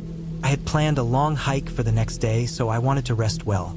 The wind started to pick up outside, making the trees sway and groan. Each gust rattled the cabin, and I found myself listening to the noises more than I wanted. Footsteps on the porch, I told myself. Probably just the wind brushing a branch. I went to bed early, but sleep did not come easily. Every sound outside seemed unnervingly close. The crack of a twig, the slap of a branch against the side of the cabin, the distant howl of some animal. I kept imagining someone moving just beyond the edge of the light. I tried to convince myself that it was just the forest, that the isolation played tricks on my mind, but unease settled into my chest and refused to leave. Sometime in the middle of the night, I woke to a sound I couldn't immediately place. It was a soft, scraping noise, low and deliberate, like something being dragged across the ground outside. I froze, straining to hear. The sound stopped as suddenly as it had started, leaving only the wind and the occasional groan of the trees. I forced myself to lie still, heart racing, waiting for sleep to return. Didn't. The next morning, I rose before sunrise. The cabin was cold, and the fire had died down. I started a new one, letting the smoke rise and clear the damp chill from the room. I prepared a simple breakfast of granola and coffee, then went outside to stretch and survey the surroundings in the daylight. Everything looked normal. Birds chirping, leaves rustling, sunlight filtering through the canopy. But there was a strange tension to the woods, a sense that they were watching me just as I watched them. I decided to hike a trail that looped around a small creek I had spotted from the cabin window. The trail was narrow, littered with roots and fallen leaves. It wound through thick underbrush and past jagged rocks that jutted from the earth. The further I went, the more isolated I felt. I didn't see another person or even clear signs of human presence beyond the occasional littering of old trash in the undergrowth. Hours passed and I lost track of time. When I returned to the cabin that afternoon, I noticed something strange. The door, which I was sure I had locked, was slightly ajar. My heart sank, and I froze for a moment before cautiously stepping inside. Nothing seemed disturbed. My belongings were untouched, the fire pit cold, the interior exactly as I had left it. Still, I felt a tightening in my chest. I double-checked the locks and inspected the windows. Everything was intact. I told myself again it was probably the wind, that the old latch simply hadn't caught.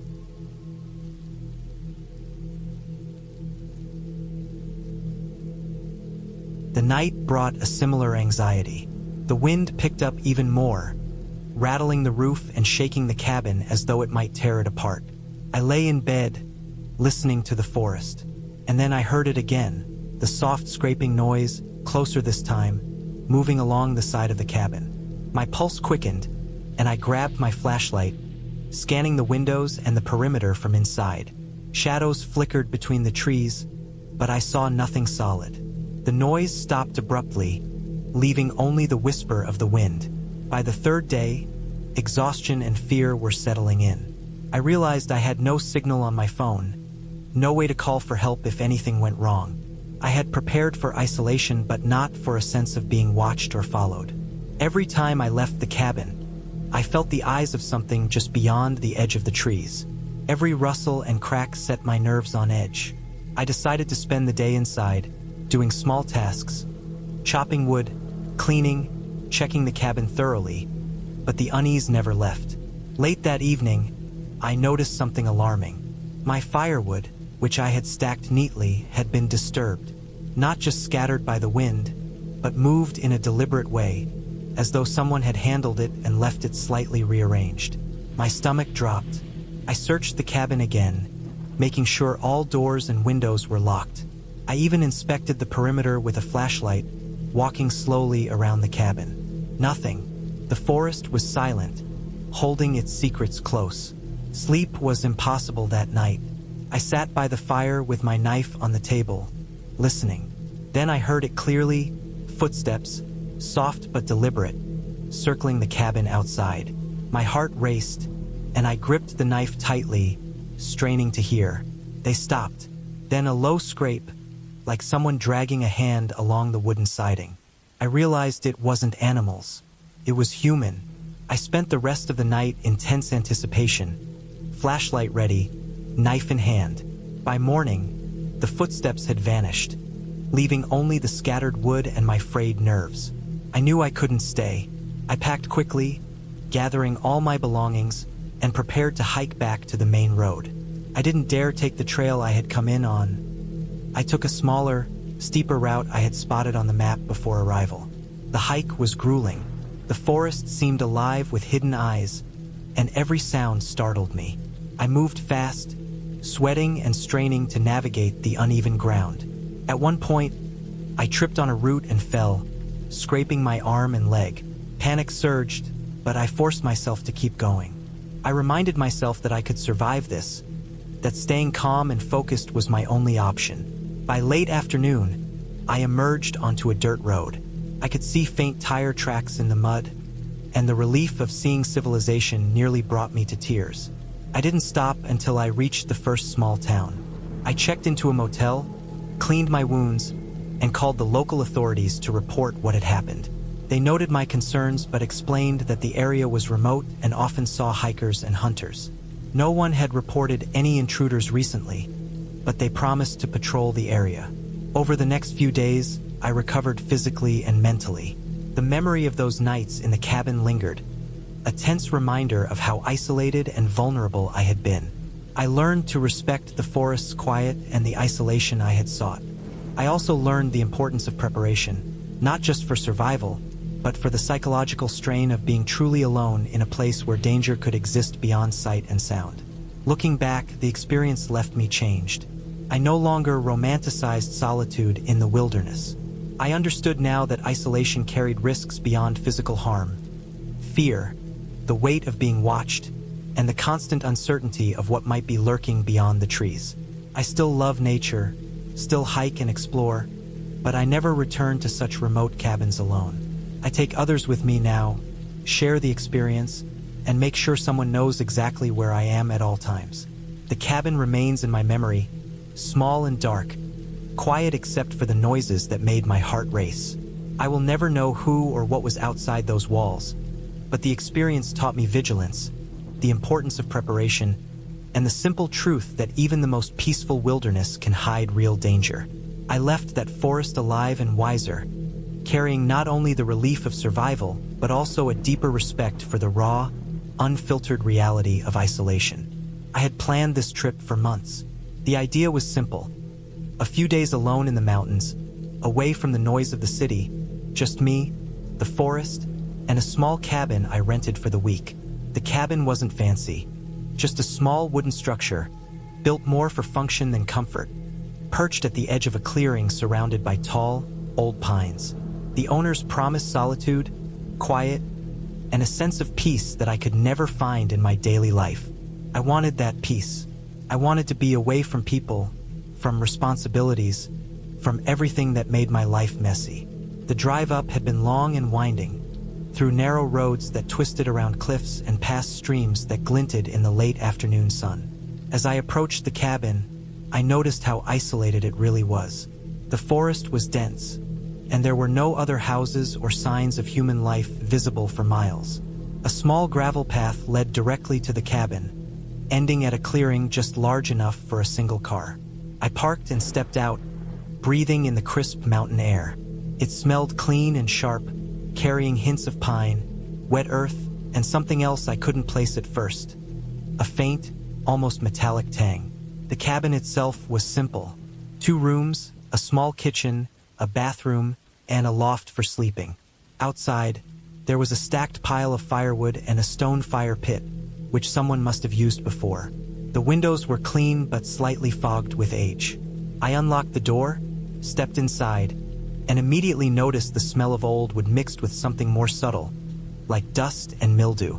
Not unpleasant, just heavy.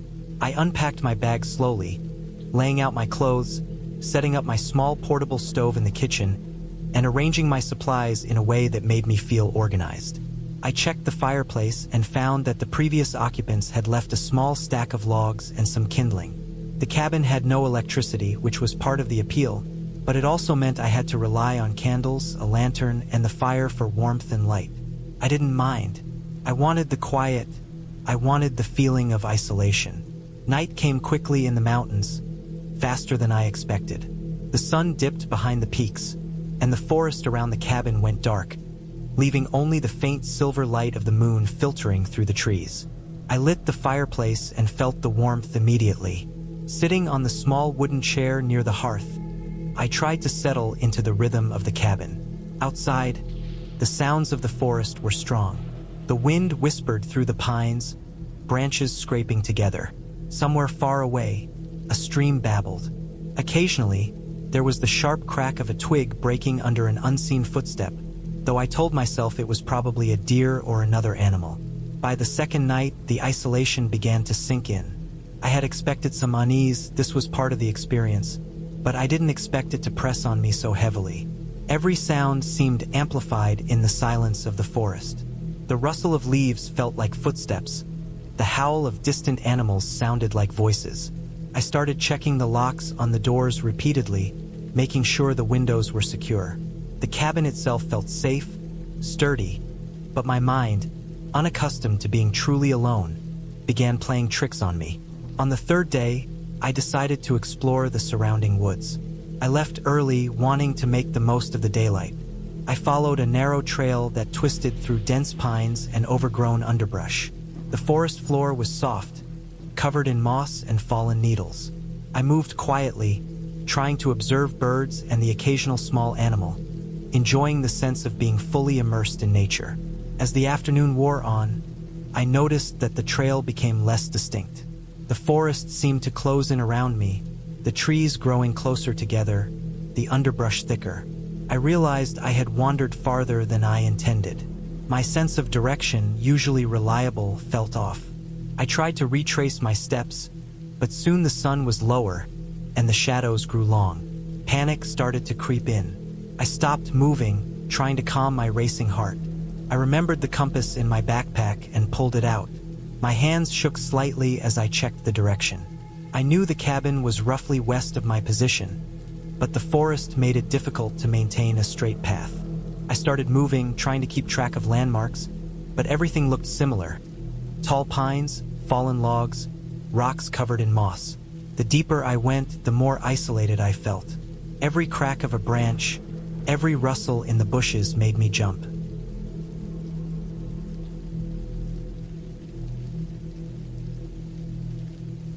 By the time I realized I was lost, the light was fading fast.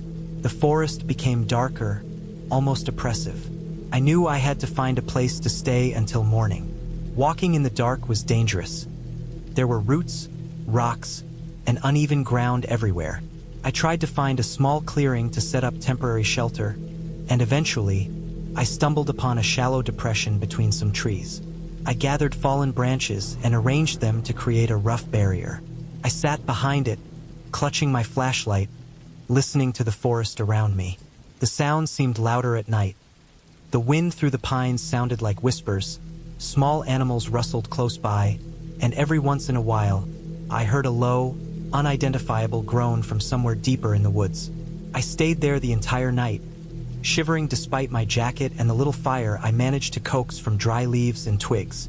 Sleep came in short bursts, interrupted by every unfamiliar noise.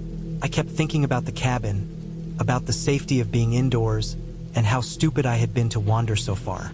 Morning finally came, and I was able to find my way back using the sun and my compass. The cabin never looked more welcoming than it did when I returned. I lit the fireplace again, boiled water for tea, and sat down, trying to shake off the lingering fear from the night. But even as the warmth spread through the room, I couldn't completely relax. I had underestimated the forest. I had underestimated how easy it was to get lost and how powerless you can feel when you are truly alone. The next days passed slowly. I avoided wandering too far, sticking to the cabin and the small area immediately around it. I chopped more firewood, explored the edges of the clearing, and tried to keep busy. The forest was beautiful, but it was no longer inviting.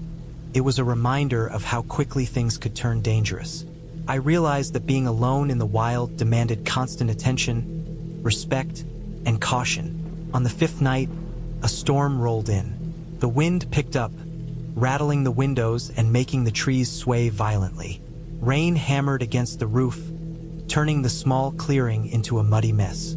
I stayed close to the fireplace, listening to the storm and feeling the cabin shake. Somewhere outside, a branch snapped and fell, landing just a few feet from the cabin. My heart raced, but I reminded myself that the cabin was solid and that the danger was natural, not supernatural. Still, I couldn't stop imagining what could happen if I weren't careful. If a large branch fell on me, or if I slipped in the mud on the way to the outhouse. When the storm finally passed, the morning revealed the aftermath. Broken branches, soaked earth, and a forest that looked different somehow, harsher and more threatening. I spent the day cleaning up, securing loose items, and taking stock of my supplies. I realized I was more prepared now, more aware of the risks, and more cautious. I had survived the storm and the nights of fear, and that gave me a quiet sense of accomplishment. The rest of the week passed without incident. I maintained my routines, kept the fire going, and stayed aware of the environment around me. I walked slowly and carefully when I explored, always leaving markers to trace my way back. Each day, I grew more confident, more attuned to the forest, more capable of handling whatever came my way. I understood now that fear was natural in such isolation, but preparation and attention could keep me safe. When it came time to leave, I felt a mixture of relief and pride. I had faced the isolation, the darkness, and the unknown, and I had emerged unscathed. Driving back down the mountain, I looked back at the cabin, small and solitary among the towering trees. I knew I would never forget this trip. The fear, the lessons, and the sense of achievement. I had gone seeking peace, and in a way, I had found it, not in comfort or ease, but in survival, awareness, and respect for the rawness of nature. By the time I reached the city, I carried a quiet calm within me. The mountains had tested me, and I had learned what it meant to truly be alone, truly vulnerable, and truly self-reliant. The cabin remained behind, standing quietly in the forest, a reminder of the week I had faced fear head-on and come out stronger. I left it as it was, intact and untouched, grateful for the experience, ready to return to the world with a new perspective, a new sense of caution, and a newfound appreciation for the quiet strength that comes from surviving in the wild. I had been planning this trip for months, mostly as a way to get away from everything and test myself. I needed solitude, and the cabin I rented fit the bill perfectly. It was secluded deep in the woods, off a narrow dirt road that barely appeared on any map. No cell signal, no neighbors, no distractions, just the forest and me. The idea was simple. A week alone in the cabin, hiking, reading, and just letting life slow down. I wanted silence, but what I didn't realize was how intense and unsettling total isolation could feel when something started going wrong. I arrived in the late afternoon, the sun low but still bright enough to guide me down the uneven path. The cabin looked small and sturdy, more functional than attractive, built from rough-hewn logs and a metal roof. A thin wisp of smoke curled from the chimney, as if someone had been there recently, though the cabin was technically supposed to be uninhabited for weeks. I shrugged it off. Maybe the owner stopped by to check on it. I parked my car and carried my gear inside. A heavy backpack with food, a small first aid kit, matches, a lantern, water, and a few books I had been meaning to read. The air smelled of damp earth and pine, fresh but heavy with the scent of decay in some corners. Inside, the cabin was sparsely furnished. There was a small table with 2 chairs, a worn couch, a wood-burning stove, and a loft with a thin mattress. Dust coated most surfaces, and cobwebs stretched in the corners of the ceiling. I liked it. The dust made it feel authentic, abandoned in the right way, and I quickly started unpacking. I lit the stove and gathered some dry firewood I found stacked outside, using old newspapers as kindling. The fire caught slowly at first, smoke curling around the ceiling, but soon the stove warmed the room and the sound of crackling would fill the silence. Night came quickly, faster than I expected. Without city lights, the forest outside became a wall of black, the shapes of trees melting together. I sat on the couch with my notebook, jotting down observations and thoughts, enjoying the quiet. But soon, as my eyes adjusted to the darkness, I began noticing small sounds. Twigs snapping underfoot, the occasional rustle of leaves, a distant thump that I couldn't identify. At first, I thought they were deer or other wildlife. The forest was alive, and that was normal. Still, each sound made me tense slightly, though I reminded myself I was being dramatic. The first night was uneasy. I kept the lantern burning, leaving the door locked and windows shut. Every crack in the wood, every gust of wind rattling the cabin, made my heart beat faster. At some point, I realized I was holding my breath, listening, waiting for something to happen. It was strange. Noises I would have ignored in the city felt threatening here. There was nothing supernatural. No one was here, and yet my imagination twisted every sound into potential danger. By the time I finally fell asleep, it was hours past midnight, and I woke several times to the sensation of being watched.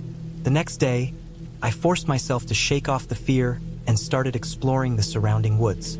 The cabin was near a small creek, and the terrain was rugged. Thick undergrowth, fallen trees, and steep inclines. I marked my path carefully so I could return. The air was cold and crisp, with the scent of wet leaves and moss, the sun filtering through the trees. I found signs of wildlife, tracks from deer, squirrels, and possibly a fox, but nothing alarming. Hiking alone was peaceful, almost meditative, though there was an undercurrent of tension that I couldn't shake. I reminded myself constantly to be aware of my surroundings, to listen and look carefully. That evening, back at the cabin, I noticed something odd. A footprint in the dirt near the back door. I was certain I had checked the cabin when I arrived. No one should have been around. The print was fresh, muddy, larger than mine. I froze, listening, but heard nothing. My first thought was an animal, maybe a large dog or coyote, but the shape was wrong. It had a human form. My rational mind argued. Maybe it was old and the mud just shifted. I tried to ignore it, though a knot of unease formed in my stomach. I spent the night checking locks, securing the doors, and peeking through windows at the shadows of trees outside. On the third day, the feeling of being watched intensified. While gathering firewood, I saw movement at the edge of my vision. A shadow darted between the trees, too large and deliberate to be a deer. I froze, holding my breath, trying to convince myself it was a trick of light and shadow. Then I heard a low crack, like someone stepping on a branch. I spun around. Nothing. The forest was silent, unnervingly so. My pulse quickened. I realized I had left my knife in the cabin and felt foolish for being unprepared. I hurried back, scanning constantly, listening for any hint of pursuit. That night, I heard footsteps outside the cabin. Slow, deliberate. They circled the structure, pausing sometimes, then moving again. I couldn't see through the windows. The darkness was too thick, but I could feel the vibrations in the ground. My chest tightened. My mind raced. Someone could be watching me, waiting for an opportunity.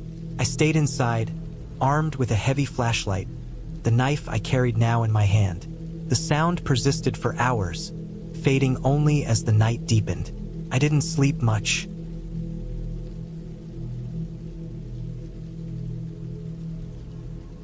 The following morning, I decided to prepare for the worst. I barricaded the door with a heavy log I found outside and moved furniture in front of the windows I could reach. I fashioned makeshift weapons, the flashlight, a heavy cooking pot, and the knife. Every crack in the cabin floor, every wind gust, felt like a threat. I refused to leave the cabin that day. I ate sparingly, conserving energy, and tried to keep my mind occupied, sketching the forest and marking potential escape routes in my notebook.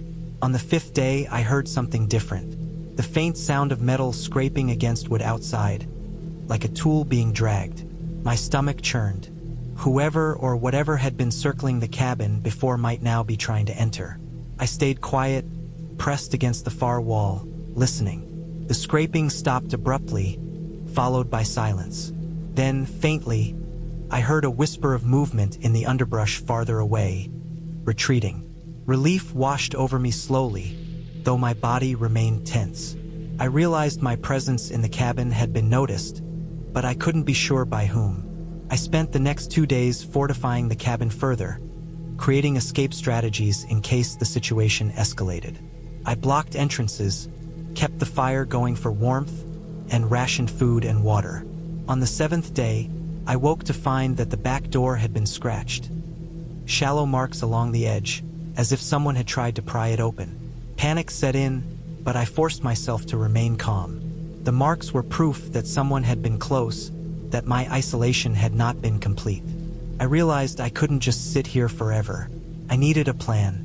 I waited for nightfall, then moved quietly, gathering my essentials into a backpack. Food, water, the knife, flashlight, matches, and my notebook. I decided to leave through the woods, taking a less obvious path I had scouted earlier. I moved slowly and deliberately, listening and scanning constantly. The forest was dark, and every rustle made me tense. Branches scratched my face and hands as I pushed through dense undergrowth. The fear was exhausting, but I forced myself to focus, one step at a time. After hours of careful navigation, I saw a faint glimmer of moonlight reflecting off a distant stream I had mapped. I headed toward it, hoping it would lead me to the main road. My legs were aching, my hands scratched and bleeding in places, but I kept moving. Somewhere behind me, I heard a branch snap, someone or something following. I didn't stop. I ran when I could, crouched and silent when necessary. The fear was relentless, but I refused to let it control me. Eventually, I stumbled onto a small dirt road I recognized from my map. Relief hit me like a wave. I ran along it until I saw the lights of a distant house. I flagged down a car and explained my situation. They called the police, who met me back at the cabin. They searched the area, finding signs that someone had been living nearby, hiding in the woods. Old makeshift shelters, evidence of fires, and other footprints confirmed I had not imagined it. The intruder had likely been watching the cabin for days, maybe weeks, waiting. The authorities never caught the person, but they assured me the area would be patrolled. In the days that followed, I stayed with family while trying to process the experience. The fear, the tension, the sense of being constantly watched, it lingered, but I also felt a strange sense of accomplishment.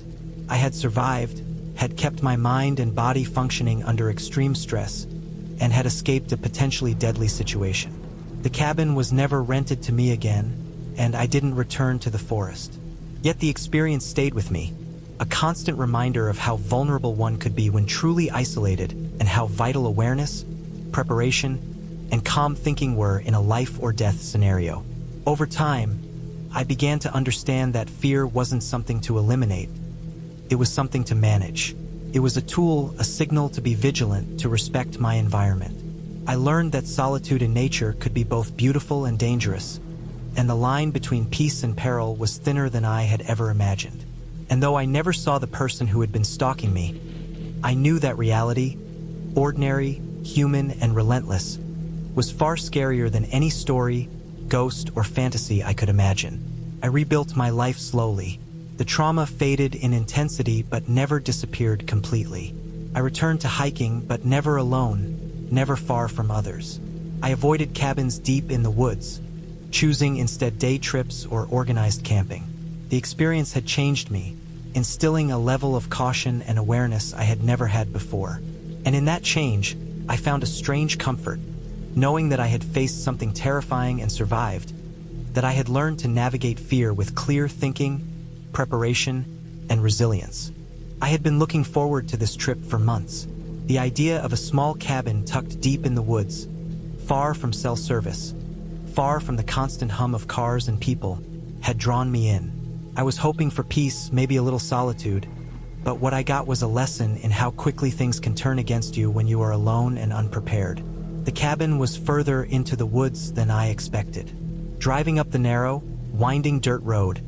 My car shook against the uneven surface, kicking up clouds of dust that settled slowly among the trees. Every so often, I glimpsed a patch of sky, fading from late afternoon blue to the soft gold of early evening. The cabin was tucked behind a ridge of tall pines, almost invisible unless you were looking directly for it. I pulled into a small clearing, the tires sinking slightly into the damp soil, and cut the engine. I stepped out, listening. There was nothing but wind through the trees and the distant rustle of leaves. No birds, no animals close by. It felt quiet, in a way that was heavier than peace. The cabin itself was small but solid, made of dark wood with a thin layer of moss on the roof. The front porch sagged a little in the middle, and a single rocking chair leaned against the railing, empty and still.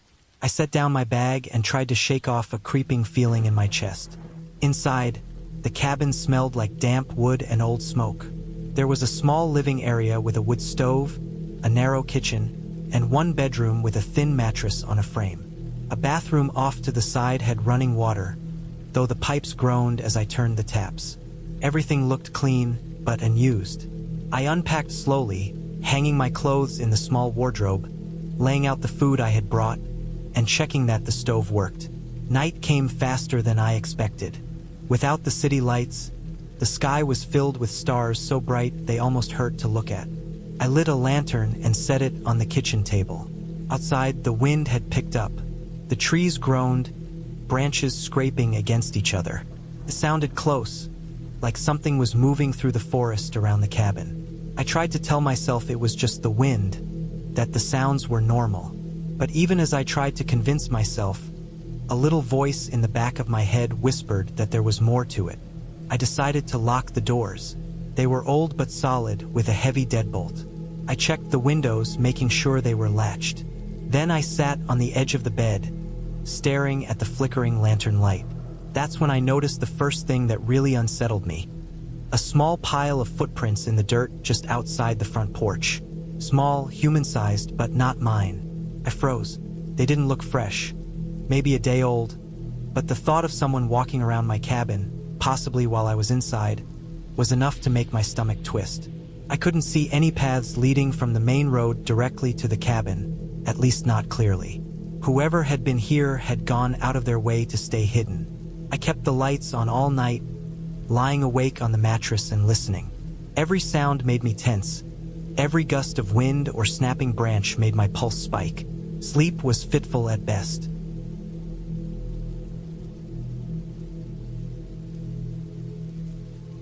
I remembered the small axe by the fireplace, meant for splitting wood. I grabbed it and sat with it in my lap, my back to the fire, trying to listen for the next sound. The minutes dragged on, each one stretching endlessly. Finally, I heard something different. The faint crunch of footsteps on gravel, slow and deliberate. Not fast like an animal, but careful. I gripped the axe tighter, my knuckles white. The steps moved around the cabin, circling it, then paused. I held my breath. My mind imagined every scenario. Someone planning to break in, someone watching me, the isolation of the forest making me a perfect target. Then the sound of shuffling at the back door. Someone was there. My first instinct was to hide, but there was nowhere to hide in the small cabin. I edged toward the front door, trying to remain calm. My heart was pounding so loud I was sure they could hear it if they were close enough. I remembered the kitchen knife in the drawer and grabbed it, holding both the axe and knife in case someone forced their way in. The shuffling at the back door stopped, replaced by silence. I strained to hear, but the wind and the groaning of the cabin made it hard to pinpoint. Suddenly, a window rattled. Something heavy hit it from the outside. I jumped, swinging the axe toward the sound, but there was nothing to swing at. I ran to the window and peered outside, my eyes straining against the darkness. I could see a shadow moving away into the trees, just a shape, not a clear figure. My relief was immediate but mixed with caution. Whoever or whatever it was had retreated for now. The rest of the night passed in a tense blur. Every sound made me flinch. Every shadow looked like a person. I barely slept, dozing lightly in the chair by the fire. By the time dawn broke, I was exhausted, my nerves frayed. The forest outside looked peaceful in the morning light, the threatening shapes of the night reduced to ordinary trees and underbrush. But I wasn't fooled. The night had shown me how vulnerable I was out here, completely alone with no immediate help. I decided I couldn't stay another night. I packed my things quickly, making sure nothing was left behind. As I stepped outside, I noticed tracks in the gravel, footprints too large and heavy for a deer, leading around the cabin. The prints ended where the forest became dense, disappearing among the trees. My stomach sank.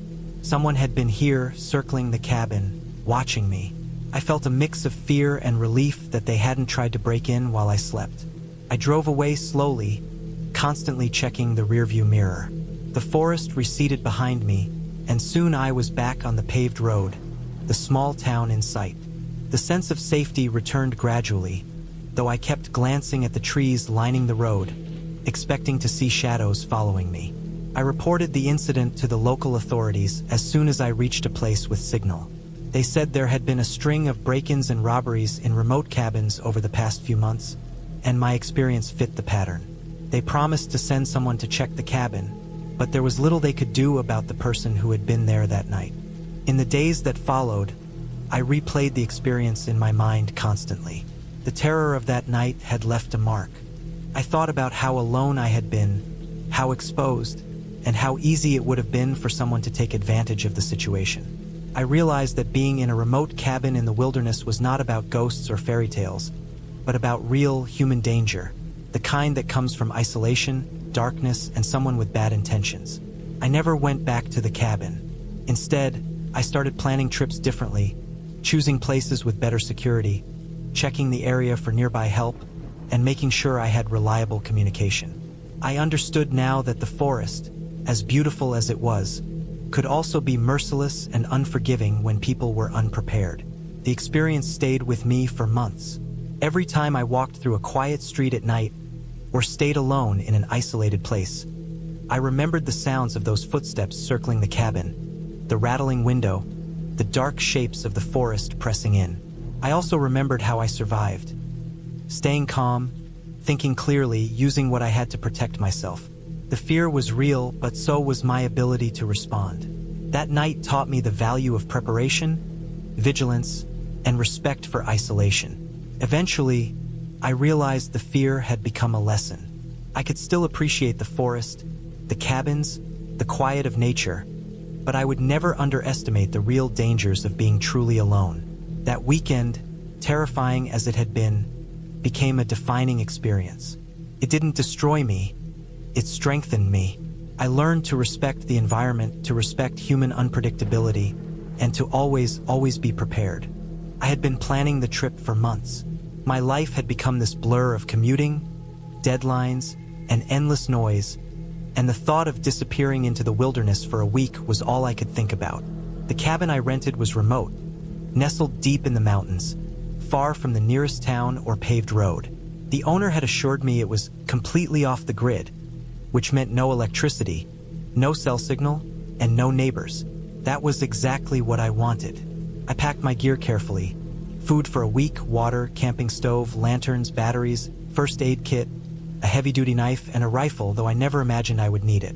The drive there was long, twisting along narrow mountain roads, the kind that disappear over sheer cliffs and plunge into deep forested valleys.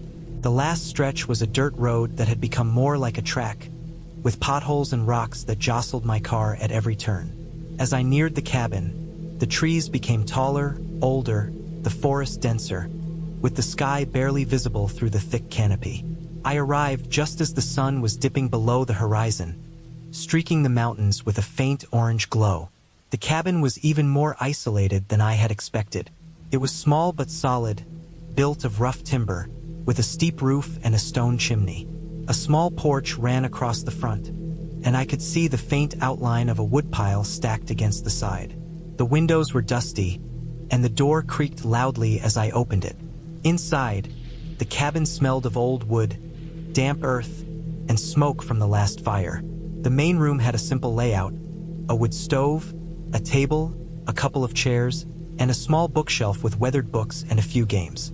A narrow hallway led to a bedroom, and at the far end, a tiny bathroom. There was a single bed with a thick quilt, and it looked inviting despite its simplicity. I spent the first hour just settling in, lighting the wood stove, unpacking my food and gear, and making sure everything was in order. Outside, the forest was quiet except for the occasional sound of birds or the rustle of small animals. I felt a strange sense of peace as night fully settled. Stars came out in incredible numbers, far more than I had ever seen in the city. The silence was thick, almost tangible. It was the kind of silence that makes you hyper-aware of every sound. The wind through the trees, the snap of a branch, the distant call of a coyote.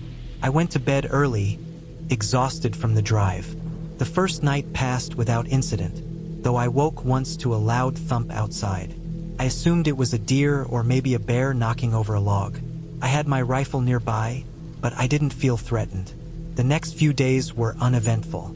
I hiked along trails I found near the cabin, explored the creek that ran a few hundred meters away, and spent hours reading and cooking simple meals over the stove. The forest was mesmerizing in its isolation. The way sunlight pierced through the canopy, the smell of wet leaves, the constant hum of insects and distant birds. On the fourth night, I noticed something different. I had gone out to chop wood before dark, and when I returned, the cabin door was slightly ajar. I was certain I had locked it. My heart rate picked up, but I checked the interior carefully. Nothing seemed out of place. I convinced myself it was the wind, though the air was still that evening. I double-checked the locks, stacked extra logs in front of the door, and tried to shake the unease. That night, I barely slept. Every sound made me tense. When I went to the window, I saw shadows moving between the trees. Just shadows, but they seemed too deliberate, too controlled to be wildlife. I kept the rifle within arm's reach, my mind racing with every worst-case scenario. Hours passed with nothing happening, and eventually, I drifted into a fitful sleep. The next morning, I decided to stay closer to the cabin. I didn't leave my sight line for more than a few hundred meters. I noticed small signs, footprints in the dirt, broken twigs near the porch, a rustle in the brush that seemed to follow me. Every time I looked up, the shadows among the trees seemed to shift, as if someone or something was watching. I tried to rationalize it. Maybe hikers or hunters had passed through. Still, a small, growing panic gnawed at me.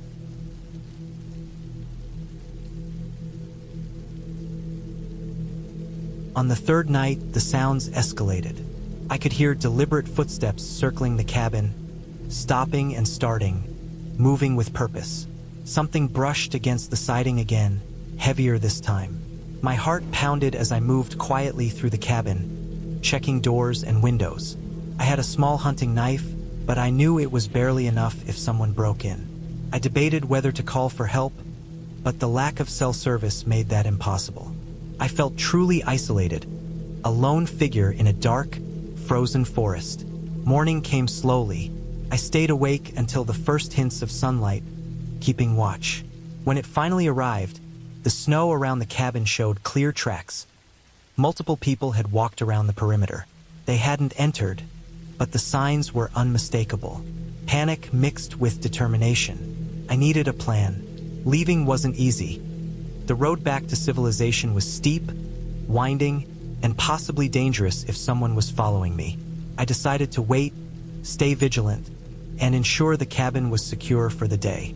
I spent the day inside, setting up makeshift alarms. Cans hanging from strings, rocks positioned to make noise if stepped on, everything to alert me to intruders. I observed the windows, the forest edge, noting every movement. By evening, I had a pattern. Whoever was out there seemed cautious, never venturing too close during daylight. That night, I barely slept, too alert to do more than nod off in short bursts. The fourth day brought clearer evidence. Small, discarded items outside the cabin. A cigarette butt, a torn piece of fabric snagged on a branch. Someone had been watching, maybe even scouting, testing the situation. The realization hit me fully. I was not dealing with wildlife. This was a human threat. Fear and adrenaline coursed through me, but I tried to stay rational. I reinforced the cabin further, barricaded the doors, and ensured all windows were secured. I made a plan to leave at first light if the opportunity presented itself. That night, the footsteps returned, heavier, more confident. They circled the cabin, paused, and retreated. I didn't sleep at all, listening to the night, alert to the faintest sound. At one point, I heard someone whisper something, though I couldn't make out the words. My mind raced with scenarios, trying to anticipate their actions. I stayed in the most defensible position near the fireplace, where I could see the windows and doors. I had the knife ready, adrenaline sharpening my senses. Morning brought relief. The intruders had left during the night. I didn't waste time. I packed essentials, left traps for noise, and prepared to move quickly. I stayed low, moving cautiously down the mountain road, scanning the forest for signs of anyone following me. Each bend and shadow made me tense, but eventually, I reached a spot where the road widened and visibility increased. I could see a car in the distance. My heart leapt. I moved toward it, waving frantically. The driver slowed, stopped, and listened as I ran up. They offered a ride down the mountain. I climbed in without hesitation, my hands shaking. The descent was tense. Every noise from the trees made me flinch. But the road became familiar, the safety of civilization growing with each mile.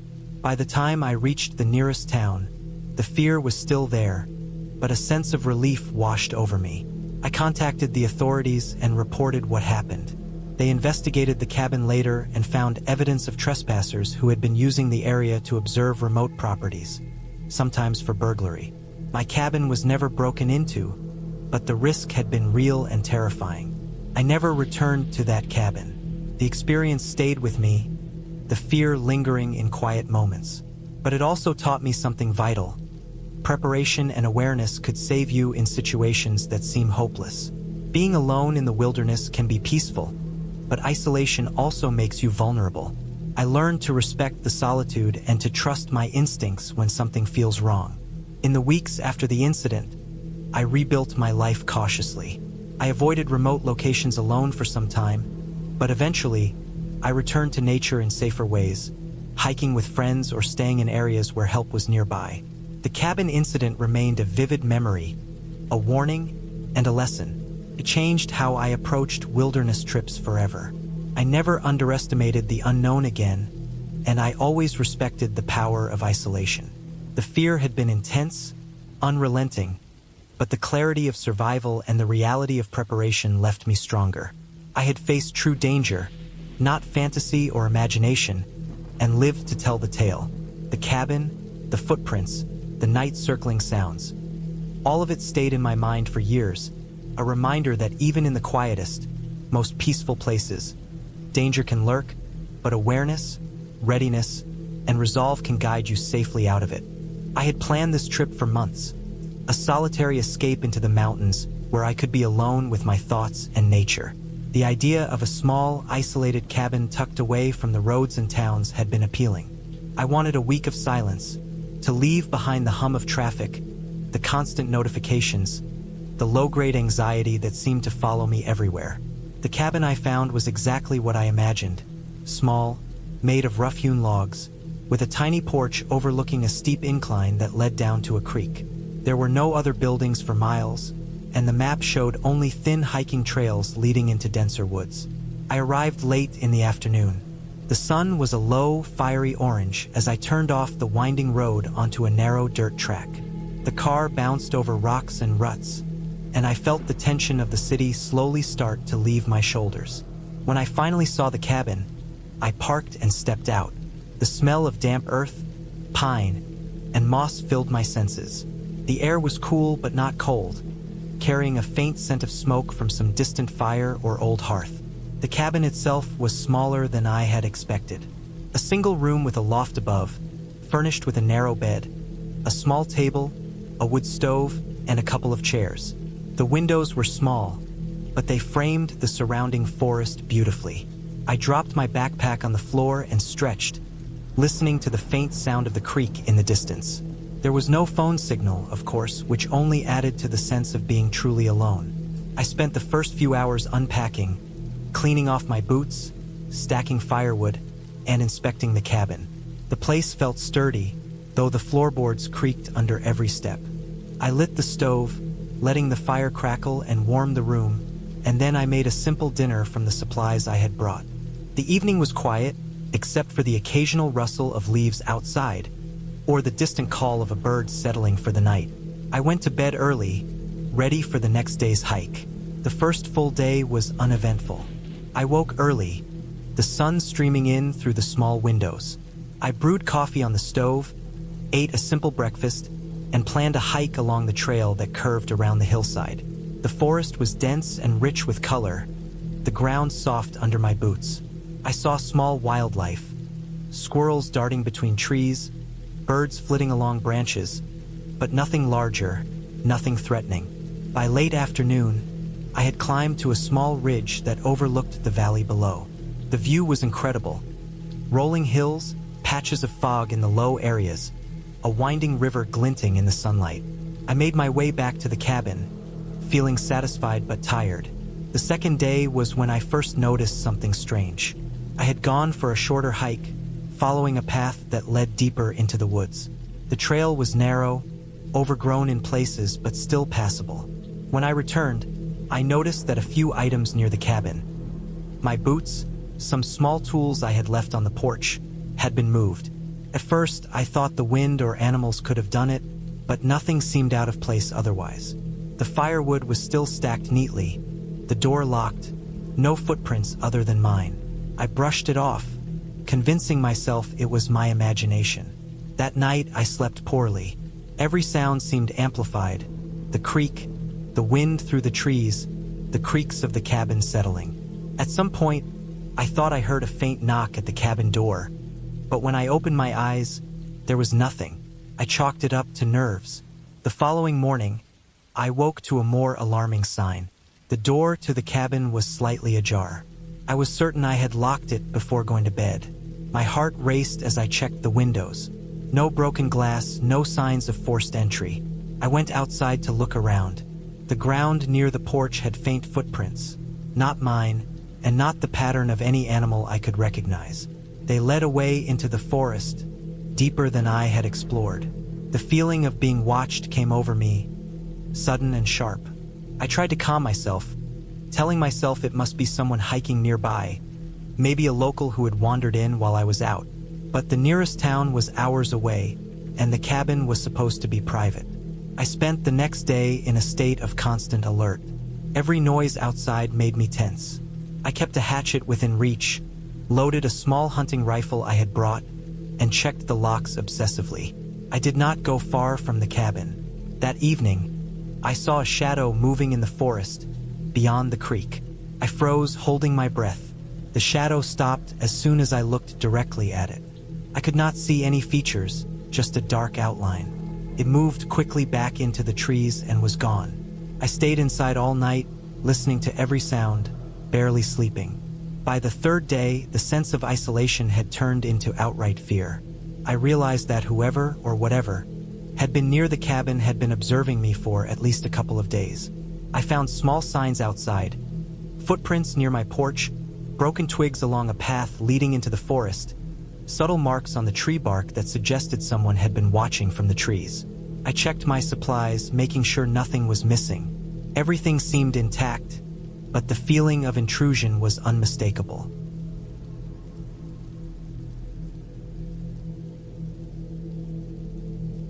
I spent most of that day reinforcing the cabin. I stacked extra wood against the doors and windows, checked my weapons, and made sure the fire was always burning.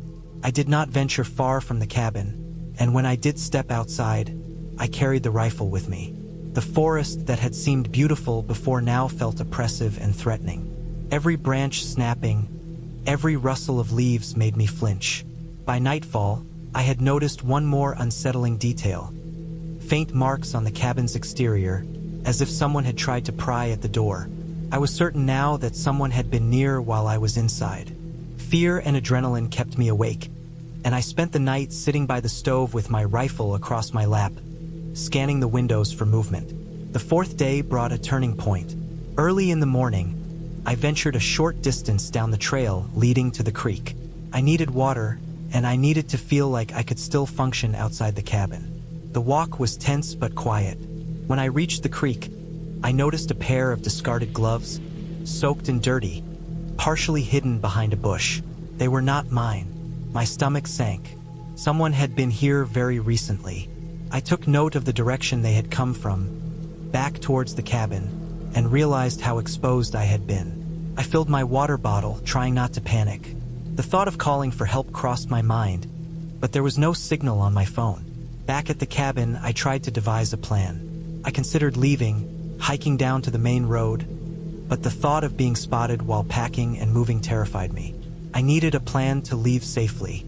I spent hours fortifying the cabin further, moving furniture to block doors, setting up makeshift alarms using tin cans and string, trying to create a sense of control in a situation that felt completely out of control.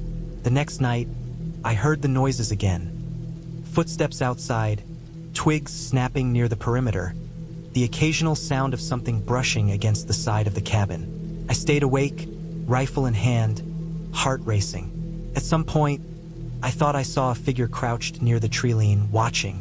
I did not sleep at all that night. On the 5th day, I made a decision. I would leave the cabin at dawn, before whoever had been watching me could notice. I packed a small bag with essentials: water, food, the rifle, a first aid kit, and a few clothes. I left most of my gear hidden in a corner of the cabin, intending to return later with proper assistance. I waited until first light, checking the tree-line constantly.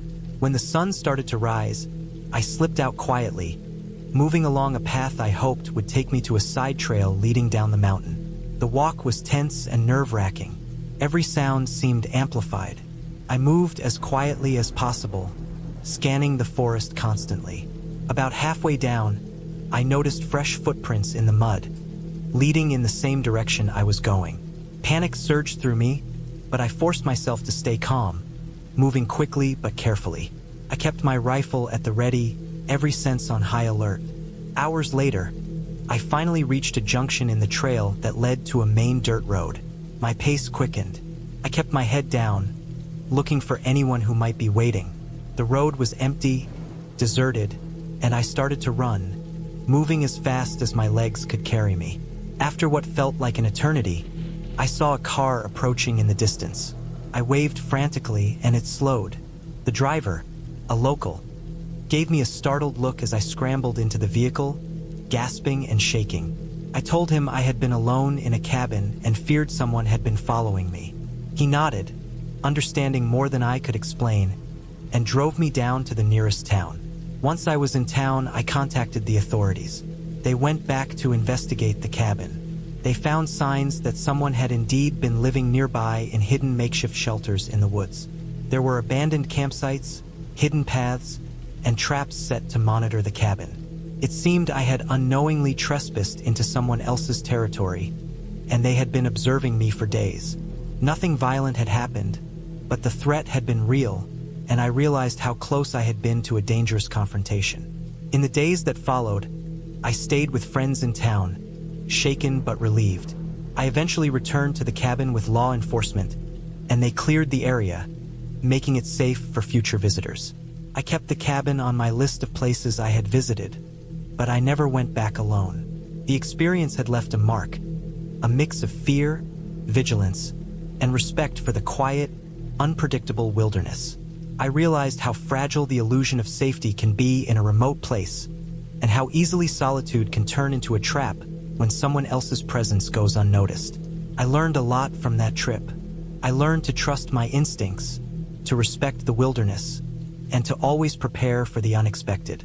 I never forgot the feeling of being watched, of knowing that someone had been near while I was completely unaware. But I also learned that careful planning, calm thinking, and readiness can make all the difference. In the end, I returned home safely, carrying the weight of the experience but also a strange sense of clarity. The woods were beautiful, terrifying, and real, and I had survived them. I had been looking forward to this trip for months. The idea of leaving the city behind and spending a week alone in a small, isolated cabin in the mountains seemed like the perfect escape. Work had been relentless, and my small apartment in the city felt suffocating. The constant noise, the never-ending crowd of people, The sense that I was always running but never arriving at anything meaningful. It was exhausting. I wanted quiet, I wanted space, and I wanted a place where I could think without interruptions. I found the cabin through a website that listed rentals in remote areas. The pictures made it look perfect. A small wooden structure perched on the edge of a clearing, surrounded by thick forest, with a view of distant mountain peaks. It was simple, rustic, and, most importantly, completely isolated. There were no nearby neighbors, no road that went past it, just forest for miles. It wasn't cheap, but the peace it promised seemed worth every penny. I packed carefully. I brought enough food for a week, water, a first aid kit, extra blankets, a camping stove, and a lantern, along with a stack of books and a journal. I wanted to disconnect completely, so I deliberately left my phone in the car, out of range of any cell towers. I wanted to hear the wind, the birds, and the occasional rustle of wildlife, not notifications or text messages. The drive to the cabin took longer than expected. The GPS stopped working about 20 miles before the destination, and the gravel road became rougher and rougher. The sun was already low when I turned off the last dirt path and parked beside the cabin. It was quiet, almost unnervingly so. There was a smell in the air, a mix of pine, damp earth, and something else I couldn't immediately place. I told myself it was just the forest, nothing more. The cabin itself was exactly as it had looked in the photos. The wood was dark and weathered, the roof slightly sagging in places, but the structure was solid. The door opened easily, and inside, it smelled of wood smoke and a faint, lingering mustiness. The furniture was simple. A small table, 2 chairs, a bed, and a wood stove that looked like it hadn't been used in a while. There was a stack of firewood in the corner. I set down my bags and took a deep breath. This was it. This was the solitude I had been craving. The first day passed peacefully. I unpacked my things, explored the immediate area around the cabin, and gathered some kindling for the stove. The forest was dense but not oppressive. Sunlight filtered through the tall pines in uneven patches, and the air was crisp. I set up a small spot outside the cabin to sit and read, feeling the tension in my shoulders ease with each passing hour. That night, I lit the stove, made a simple meal, and fell asleep early, lulled by the unfamiliar stillness. The second day started in the same peaceful way. I woke to the sound of birds and the faint rustle of leaves in the wind. The sky was clear, and the sun warmed the cabin as it rose. I took a short walk along a nearby trail, marking landmarks in my mind so I wouldn't get lost. I was careful, moving slowly, listening for any sounds that didn't belong. Snaps of twigs, rustling bushes, the calls of animals. The forest felt alive, but not threatening. Yet, the first unsettling moment came on the third day. I had gone further along the trail, exploring deeper into the woods. The trees grew thicker, the light dimmer, and the path less defined. I noticed that some of the footprints in the dirt weren't mine. At first, I thought they were deer or perhaps other hikers who had passed through, though it seemed unlikely given the remoteness. But the prints were too large, too deliberate, and they moved in a way that suggested a human stride. I followed them for a while, curiosity mixed with unease, and then they vanished into the underbrush. There was no trail forward, just thick forest. I decided to turn back. My heart was pounding, though I told myself I was overreacting. That night, I couldn't sleep well. Every sound seemed amplified, the wind brushing against the cabin, the creak of the old wood, distant cracking of branches. I kept thinking about the footprints, about who or what might have been in the forest near me. I tried to calm myself, convincing myself it was probably just an animal, maybe a bear or a large dog. Still, I couldn't shake the feeling of being watched.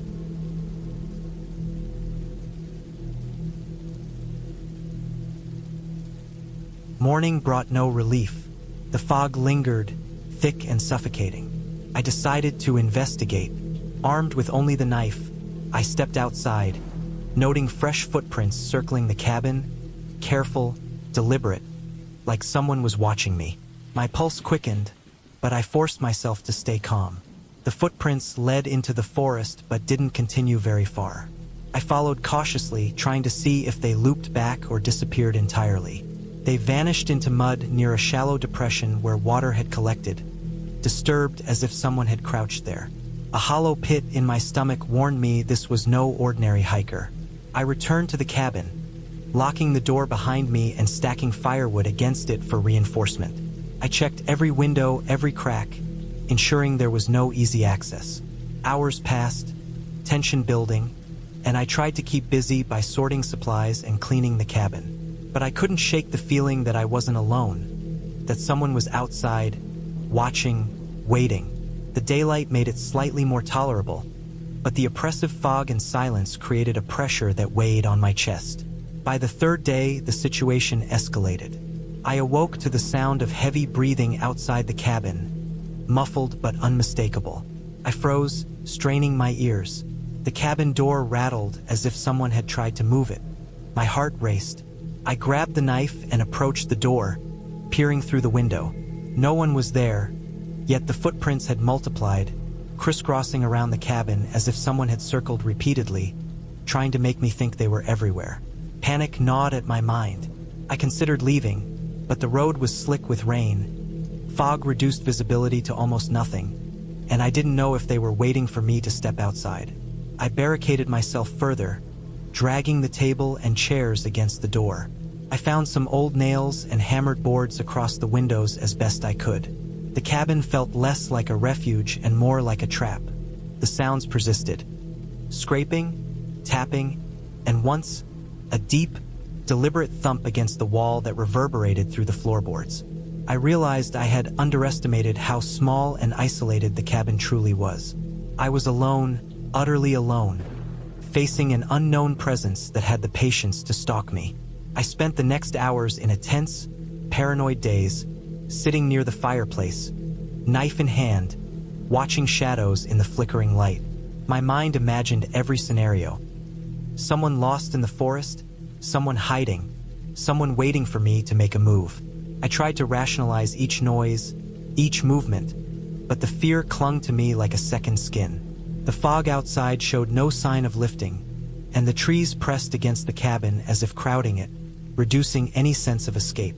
On the fourth day, I decided I had no choice. I had to leave. The fog had thinned slightly, and I needed to drive down the mountain road before it got worse. I carefully unblocked the door, leaving a narrow gap to peek outside, checking for movement. The clearing appeared empty, though the forest edges were dense and shadowed. My hands trembled as I gripped the door handle, fully aware that if someone was out there, they could strike at any moment. I stepped outside, scanning the trees, and then ran toward the car, my backpack bouncing on my shoulders. Every snapping branch, every rustle of leaves made me flinch. I reached the car and jumped in, fumbling with the keys. I started the engine, the roar echoing through the trees, and drove slowly at first, watching the roadside for movement. The tires crunched over gravel and wet leaves as I descended the mountain, my senses alert to every sound. Hours later, the forest began to thin, and I eventually reached a paved road. The normalcy of traffic lights, cars, and even streetlights felt almost alien. I drove without stopping, finally reaching a small-town gas station and the safety of people. Only then did the tension begin to drain from my body, leaving me trembling and exhausted. I never went back to that cabin. Later, I learned from local rangers that trespassing and stalkers were not unheard of in that area, though I never saw the person or persons who had haunted my days there. The fear stayed with me for months. Vivid flashes of branches scraping against walls, footprints appearing where they shouldn't, the sensation of being watched. Eventually, life resumed, but the memory remained, sharp and uncompromising. I had survived, and the clear lesson remained. Isolation is not safety, and the wilderness hides more than beauty. It hides patience, and sometimes danger that will wait silently for the right moment. Even now, when I remember those days, I see the fog pressing against the cabin walls, feel the chill in the wooden floors, hear the distant rustling in the woods. I survived, yes, and I reached safety, but the truth is simple. Being alone, truly alone, in the wilderness, is more terrifying than any ghost or story, because real danger is patient, silent, and it doesn't need imagination. It just waits and watches until the moment is right. It had been weeks since I planned the cabin trip. The idea of being alone in the wilderness, away from the hum of traffic and the buzz of phones, seemed like exactly what I needed. I had rented a small, isolated cabin deep in the mountains, far from the nearest town. The listing was clear. No cell service, no internet, just pure, raw solitude. I packed carefully, making sure I had enough food, water, a first aid kit, a flashlight, batteries, a small stove, and plenty of blankets. The thought of being alone didn't bother me. I had always liked quiet places, and being in nature was the closest I ever got to peace. The drive up the mountain was long and winding. The road narrowed as I climbed higher, flanked by thick pine forests on both sides. The sun was low in the sky when I finally reached the gravel driveway leading to the cabin. It was smaller than I imagined but cozy, built entirely of weathered wood, with a stone chimney and a small porch that overlooked a valley. A thin layer of snow had started to settle on the ground, dusting the trees with white. The air was crisp and smelled of pine and cold earth. The first thing I did was unpack, carrying my bags inside and setting up the stove. I lit a fire in the fireplace, feeling the warmth spread through the cabin as the sun dipped below the mountains. Outside, the forest grew darker and colder. I spent the evening preparing a simple dinner, reading by the fire, and slowly letting the quiet sink in. It was soothing at first. The only sounds were the occasional crackle of the fire and the wind brushing against the trees. As night fell, I noticed small details I hadn't paid much attention to during the day. The way shadows stretched across the room from the firelight. The way the wind made the windows rattle ever so slightly. The soft scurrying sounds outside that could have been animals moving through the underbrush. I had expected some of this. Being alone in a remote cabin meant becoming acutely aware of every noise. I went to bed early, thinking I would sleep deeply after the long drive. But I woke several times during the night, each time startled by sounds I couldn't immediately identify. A branch snapping in the yard, a rustle near the edge of the forest, the wind shifting in strange patterns. My imagination ran through worst-case scenarios. A bear wandering too close, a mountain lion, or worse, a human trespasser. I reminded myself that the area was remote, and I was unlikely to encounter anyone. Still, sleep was thin and uneasy.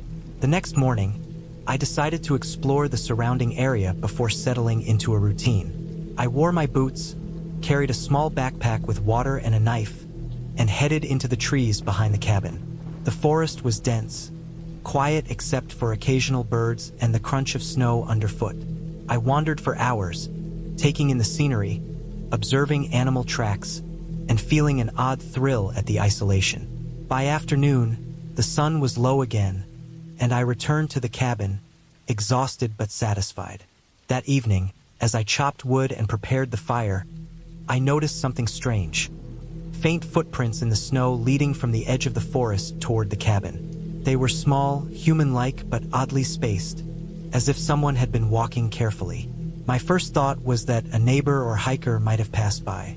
I looked around but saw no other signs of people, no discarded items, nothing unusual. Still, an uneasy feeling settled in my stomach. I locked the doors and windows and tried to dismiss my unease as paranoia. I had read survival blogs, knew about wildlife, and had been in the woods before. Still, the footprints lingered in my mind. That night, the noises outside seemed louder, more deliberate.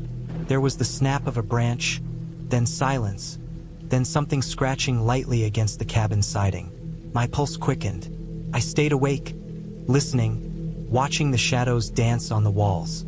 The following day, I resolved to focus on tasks. Chopping more wood, cleaning, and ensuring the cabin was secure. I reinforced the windows with spare wood, checked the doors, and even built a small barrier outside to make any approach more noticeable. Despite these measures, the sense of being watched never left me. Each crack of a branch, each rustle of leaves, set my nerves on edge. I tried to rationalize it. Animals, wind, imagination. But I couldn't shake the feeling that something else was out there.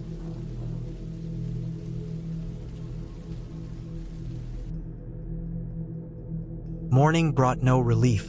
The wind had died down, but the air was damp and cold. I dressed quickly and went outside, trying to make sense of the tracks. They led into the trees behind the cabin, deeper than I felt comfortable going. I thought about leaving, about just getting back in my car and driving away. But the dirt road was slippery from the rain the night before, and I wasn't sure I could make it down safely. I decided to stay, at least until I understood more. The day passed slowly. I tried to keep busy, chopping some firewood, cleaning the cabin, even exploring the immediate surroundings. But there was a constant feeling of being watched. Every rustle of leaves, every snapping twig made me jump. I saw small things, broken branches, footprints around the back of the cabin, but never anyone. Whoever had been here had disappeared as quietly as they had come. By evening, the tension had built into a kind of quiet panic. I double-checked the locks and windows and stacked wood against the doors for extra security. I ate minimally, barely able to touch my food. The sun set, and the woods darkened, the shadows folding in on themselves until the cabin felt like the only solid thing in a sea of uncertainty. It was then that I heard it. A slow, methodical scraping against the back of the cabin. Not the wind, not an animal. Something deliberate moving along the side of the building. My heart thudded so hard I thought it would break ribs. I grabbed a flashlight and shone it toward the sound.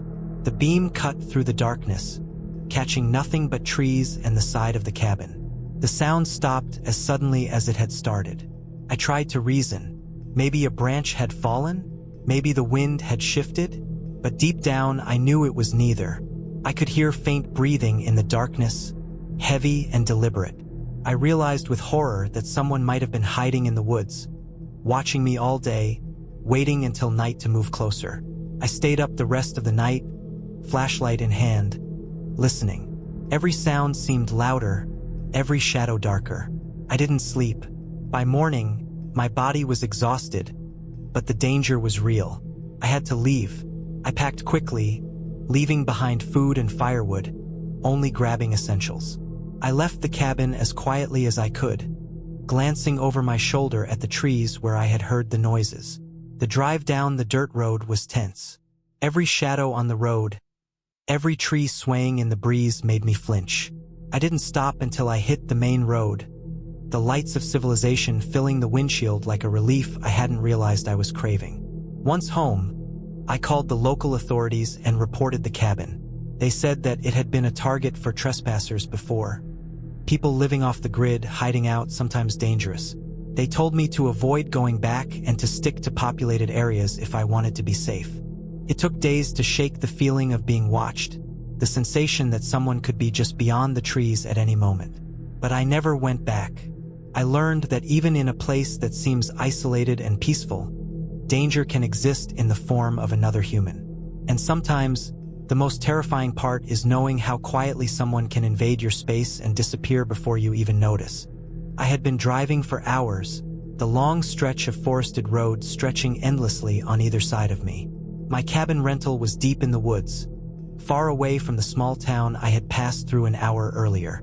The GPS had trouble picking up signals the closer I got, and the map on my phone seemed to flicker in and out of service. The sun was low when I finally arrived at the gravel driveway. I had been alone on this trip, wanting a quiet weekend to myself, a break from the constant buzz of city life. I parked the car and got out. The air was cold and damp, carrying the faint smell of pine and wet earth. The cabin itself was small, built of old logs with dark brown stains from years of weather. It looked sturdy but worn. There was no electricity running out here except for what the cabin provided through a generator, and I had been told that the nearest neighbor was nearly a mile away. The first thing I noticed was how quiet it was. Not just the lack of cars or people, but the absolute silence of the forest. It wasn't peaceful. It was heavy and thick, pressing against my ears. Even the wind seemed subdued. I carried my bags inside, noting the faint smell of wood polish mixed with dust, and set them down in the main room. The cabin had a single bedroom, a bathroom, and a small kitchen area. A fireplace dominated one wall, and I could see a stack of firewood neatly piled beside it. I went to the kitchen to inspect the place. There were basic utensils, a couple of pots, and a small refrigerator. Nothing was broken, but everything looked old. I flicked the light switch, and the weak bulb above the sink sputtered before glowing dimly. That would be enough for now. I decided to start a fire. The fireplace was cold, the kind of cold that seemed to seep into your bones even when the air wasn't particularly chilly. I stacked logs, struck a match, and after a few attempts, the fire caught, crackling and giving off a small circle of warmth. I sat in the chair opposite it, feeling the tension of the day slowly leave my body. The forest outside darkened rapidly, and soon it was almost completely black. I could just make out the silhouettes of the trees through the window. There was something unsettling about seeing those dark shapes move slightly in the wind. The kind of movement that makes you think there's something out there, though logically I knew it was just branches. I had brought a notebook and a few books, planning to spend the evening reading and writing. I sat down with my notebook, letting the warmth of the fire fill the room, and tried to focus on the words. After some time, I realized I had been staring at the window for a while. There was a faint reflection of the fire on the glass, but I thought I saw something move just past the edge of the window, a shadow, maybe a deer or some other animal. I shrugged it off. The forest was alive, and I wasn't used to being alone in it. As night settled in, the cabin felt smaller, the shadows from the fire stretching across the walls. I could hear small sounds outside, the snapping of twigs, the rustle of leaves, the occasional call of an owl. But then, I heard something different, a soft, deliberate thump, not like an animal, closer than the trees, like someone was walking just beyond the cabin. I froze, trying to convince myself it was nothing, but the sound repeated, slow and deliberate. I didn't have a phone signal, so calling for help was impossible. I checked the windows, seeing nothing but the black of the forest, the shapes of trees shifting slightly in the moonlight. I decided to lock all the doors.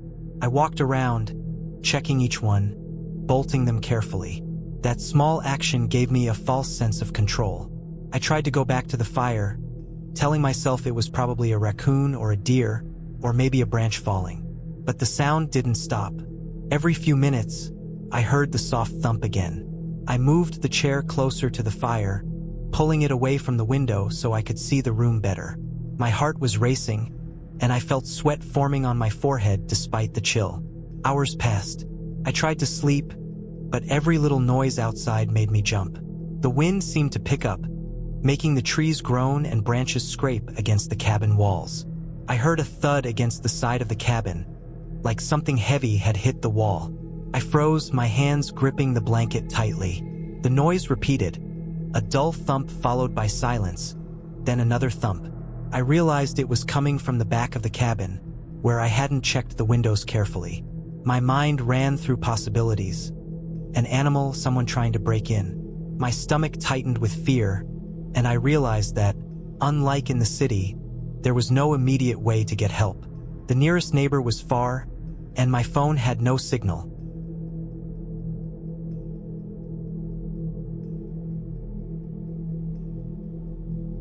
That afternoon, I discovered something that made my stomach drop.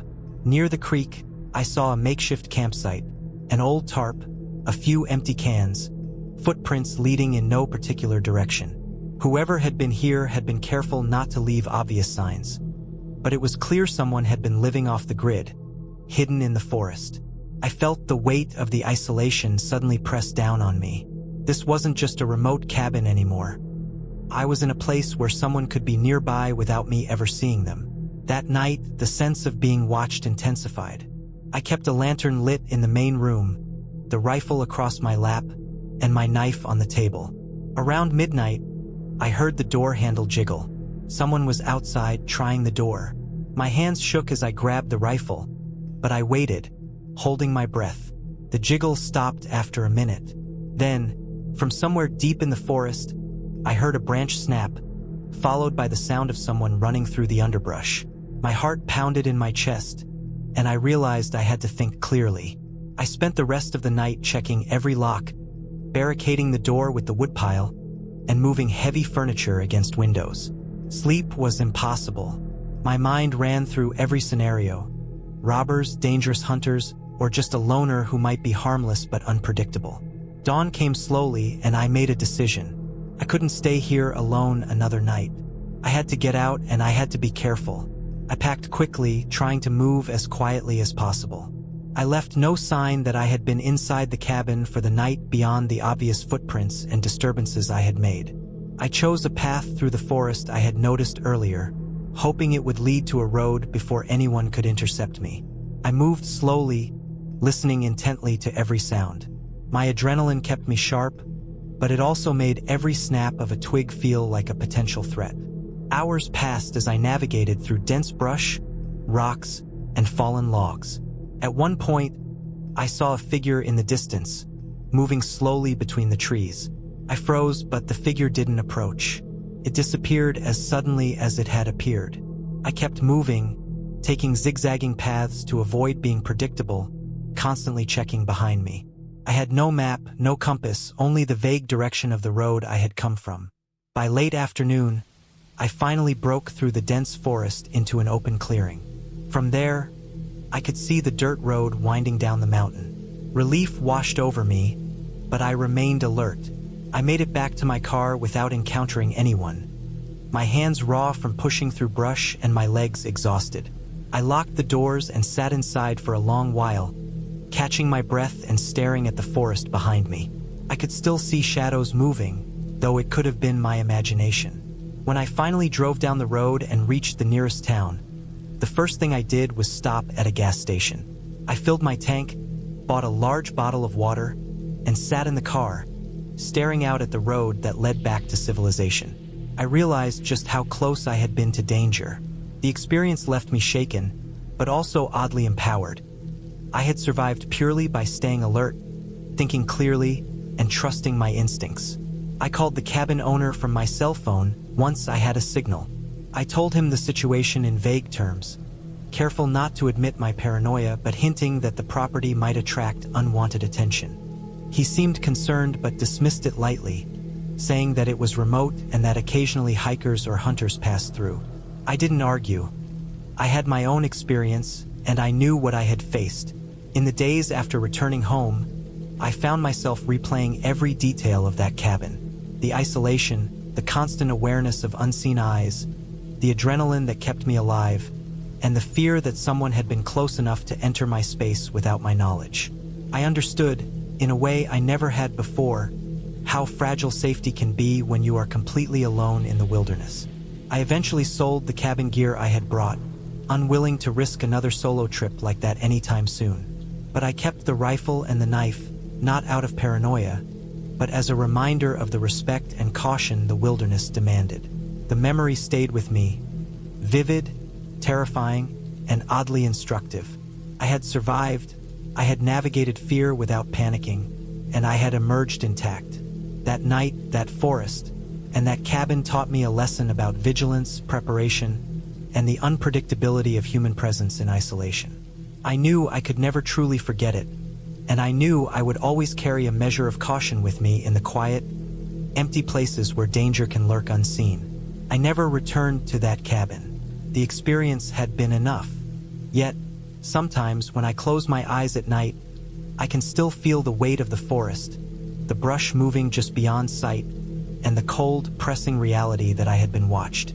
But I also feel a strange pride. I faced it alone, I survived, and I learned a lesson that city life could never teach. I had been looking forward to a solo weekend in the mountains for months. Life in the city had worn me down with its endless noise, traffic, and the constant pressure of work. I wanted quiet, isolation, and a chance to reset. So when I found an old cabin for rent deep in the national forest, I jumped at the opportunity. The pictures online made it seem like a dream. A small wooden structure, aged but solid, surrounded by towering pine and spruce, perched at the edge of a clearing that overlooked a slow, winding river. There were no neighbors for miles, and the description promised complete solitude. That was exactly what I wanted. I arrived on a Friday afternoon. The road leading to the cabin was narrow and rough, a mixture of gravel and dirt with roots breaking through here and there.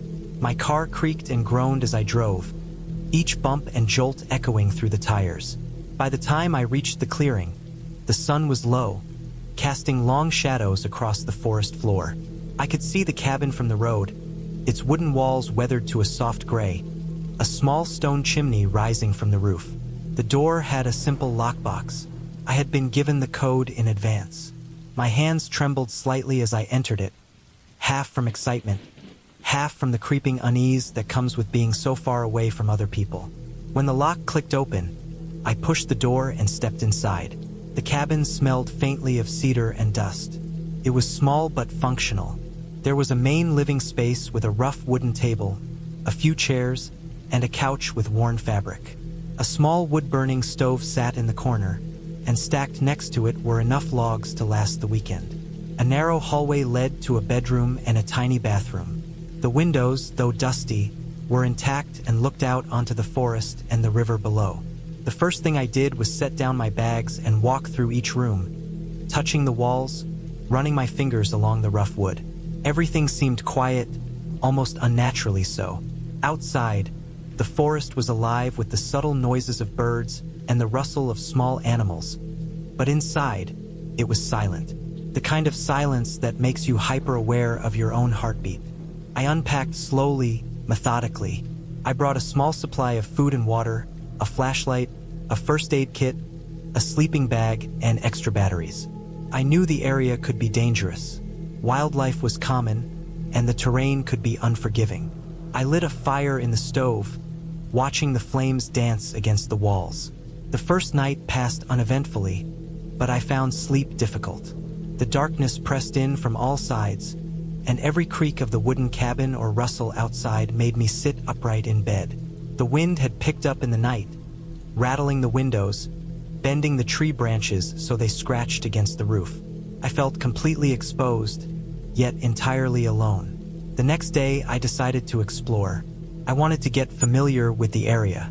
The forest was thick, the trees tall and close together. The ground was uneven, covered in roots and fallen leaves. I followed a faint trail downhill toward the river.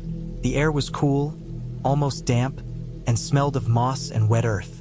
Birds called out overhead, and somewhere, far off, I heard the distant snap of a branch under the weight of some unknown animal.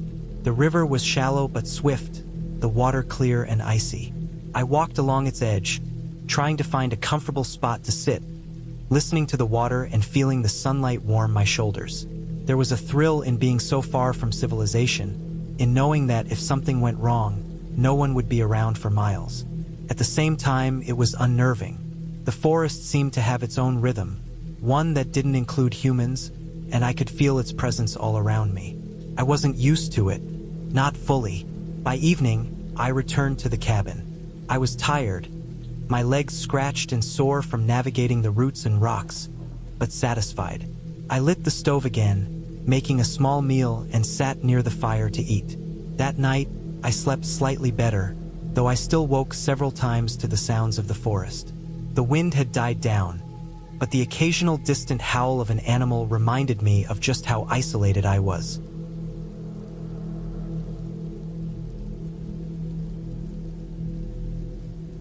On the third day, I decided to hike deeper into the forest. I wanted to find the ridge that overlooked the valley beyond the river. I packed water, snacks, a map, and my compass. The trail was faint and sometimes non-existent. I had to push through thick brush, duck under low branches, and carefully step over fallen logs. Hours passed. I lost track of time. The deeper I went, the more the forest seemed to close around me, the light dimming as the canopy thickened.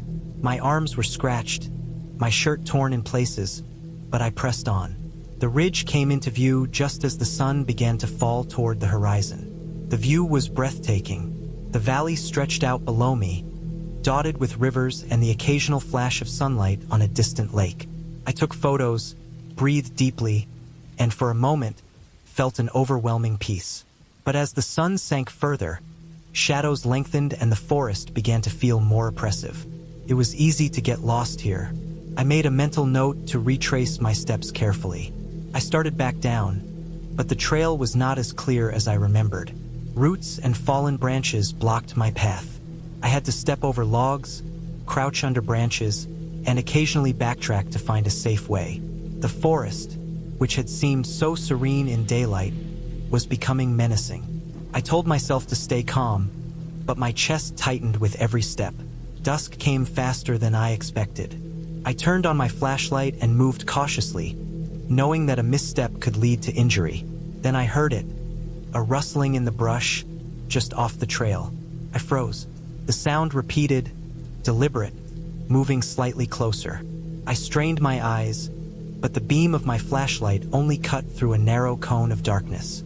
Something large moved behind the trees. I felt a chill. Could be a deer, a bear, or worse. I took slow, careful steps, keeping the light ahead of me, making deliberate noises to announce my presence. Whatever it was, it stayed quiet after a moment. My heart was racing, and I forced myself to keep moving. I eventually made it back to the cabin, exhausted and covered in scratches and dirt. I didn't bother lighting the stove that night. I just sat on the couch with a blanket, listening to the forest outside. The wind had picked up again, the trees groaning and scraping against the roof. Around midnight, I heard something I couldn't ignore. A loud, deliberate knock on the door. My stomach dropped. I froze, waiting.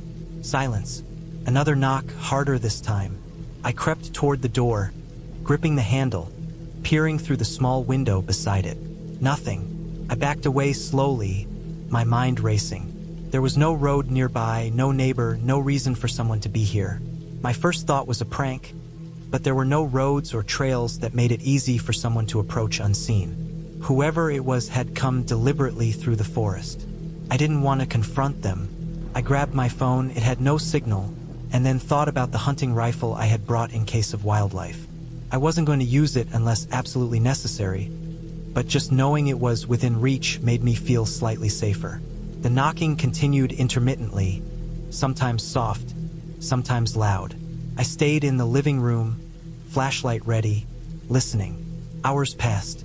Eventually, the noise stopped. I stayed awake the rest of the night, jumping at every sound. The morning came, and with daylight, the fear receded slightly. I checked around the cabin. There were no tracks leading to the door, no signs of anyone having been there. I chalked it up to nerves, but the unease lingered. The forest felt different now, more threatening somehow. I decided not to leave the cabin again that day. The next day, I stayed inside, maintaining the fire, eating sparingly, and constantly checking the windows. By the afternoon, I heard footsteps outside, slow, deliberate, circling the cabin. I pressed myself against the wall, holding my flashlight and rifle. Whoever it was, they were not moving like an animal. Then I heard a scraping sound on the side of the cabin. I stayed still, listening. After several minutes, it stopped. I realized they must have left. I couldn't risk staying another night if someone was out there, watching. I packed quickly, leaving food and some items behind, taking only what I could carry. The hike back to the main road was long and exhausting. I moved quickly, constantly glancing behind me. Every snapping branch made me jump. The forest that had felt peaceful before now felt hostile. I finally reached the dirt road, still overgrown in parts, and started walking toward the nearest town. The sun was setting, and I could see the dim lights of distant houses. By the time I reached civilization, I was trembling, my clothes torn, hands scratched, and adrenaline still coursing through me. I went straight to the police and explained what had happened. They didn't laugh or dismiss me. They asked for details, noting that someone had indeed been reported in the forest near the cabin recently, a person known for stalking remote areas. They said it was likely that I had stumbled into his territory. In the days that followed, I recovered physically but felt forever changed. The sense of safety I had taken for granted vanished. I realized how quickly solitude can turn from peaceful to terrifying, and how close danger can be when you are isolated. I never went back to that cabin. I kept the memory of that weekend with me, not as a story of ghosts or fantasies, but as a lesson in awareness, caution, and respect for both nature and the unpredictability of humans. Months later, I returned to the forest, but this time with a friend, and during daylight hours. We stayed on marked trails, avoided the backcountry cabin entirely, and the forest felt alive but not threatening. I could enjoy it again, But I would never forget the silence of the cabin, the darkness pressing in from all sides, and the feeling that I had been watched. The experience had left me wiser, more careful, and oddly more alive. That weekend had changed me in a way I couldn't explain, except to say that fear, when survived, leaves a kind of clarity that comfort never could. I learned to trust my instincts, respect the wilderness, and accept that danger is often closer than it seems, even in places meant for peace. I drove up the narrow mountain road under a gray, overcast sky, my car crunching over loose gravel and small rocks that seemed to litter every inch of the winding path. I had planned this trip for months, looking for a break from the constant noise and pressure of the city. A small cabin tucked deep in the woods, with no electricity, no running water, and limited phone service. It promised a week of solitude, and I needed it desperately. The GPS had stopped working almost an hour back, but I was confident I remembered the turns well enough. I carried enough supplies, food, and water to last several days, and I told myself I would simply relax, hike, read, and sleep. Nothing could go wrong. That was what I kept telling myself over and over, as the wind rattled the car and the road narrowed to barely more than a single lane. The cabin appeared suddenly, almost hidden behind tall pines, their branches sagging with the moisture from an earlier rain. It was small, made of weathered wood that had darkened over decades. The roof was slanted, covered in moss and fallen needles, and the windows were grimy, reflecting the gray sky like dull mirrors. I parked in the small clearing and stepped out, immediately noticing the smell. Damp earth, pine needles, and something else, faint but unmistakable, that made my stomach tighten. It wasn't unpleasant, but it was foreign, like the scent of old wood left untouched for decades, mingled with the sharp tang of wet metal. I shrugged it off. I was here to be alone. I locked the car and walked up the creaking wooden steps to the cabin's porch. Inside, the cabin was small but functional. A rough-hewn table sat near the window, its surface scarred from years of use. A stone fireplace dominated one wall, filled with ashes from previous fires, and a thin layer of dust coated every surface. The air was musty and cold, the kind of cold that isn't sharp but settles deep into your bones. I dropped my bag and began unpacking, stacking canned food neatly on the table, unrolling my sleeping bag near the fireplace, and arranging a small pile of firewood. The cabin was silent except for the occasional creak of the wood, as if it were settling around me. I lit a small lantern and watched the shadows dance across the walls, reminding myself that solitude was exactly what I wanted. That first night, the wind picked up, rattling the cabin like it was trying to shake me out. I lit the fireplace, the flames casting a flickering glow across the room. I lay on my sleeping bag, staring at the ceiling, listening to the sounds outside. The branches scraped against the walls, rain pattered on the roof, and somewhere deep in the woods, something moved. A snapping branch, perhaps a deer or a raccoon, I told myself. But there was something different about the sound. Too deliberate, too close. My chest tightened as I tried to calm myself. I forced sleep, reminding myself that I was safe, that the cabin was solid, that no one could reach me out here easily. The next morning, the forest was thick with fog, and I stepped outside, coffee in hand, to survey the surroundings. The road behind me disappeared into gray mist, and the trees seemed taller and denser than the day before. I walked along a narrow trail, carefully avoiding mud patches, my shoes sinking slightly with each step. Everything was quiet except the occasional call of a bird or the distant rustle of leaves. By noon, I had explored a small stream nearby, watching the water snake its way over moss-covered rocks. I felt good, almost triumphant, enjoying the solitude and the sense of distance from the world.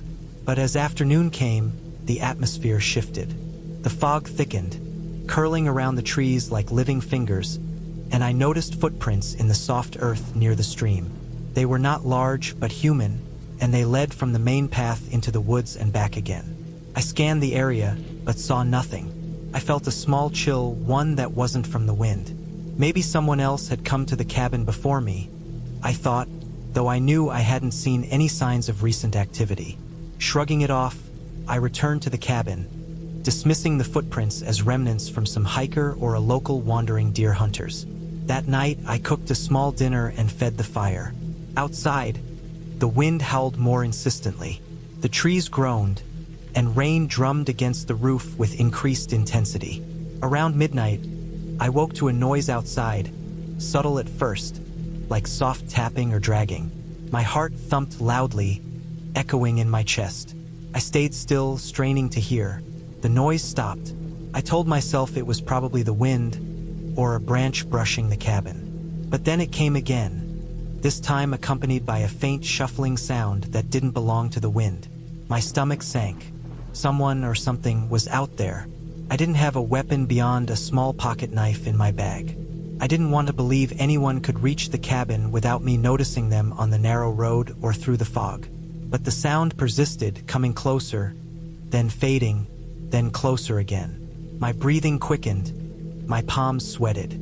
I stayed low near the sleeping bag, listening, willing the sound to be a hallucination, willing myself to be safe.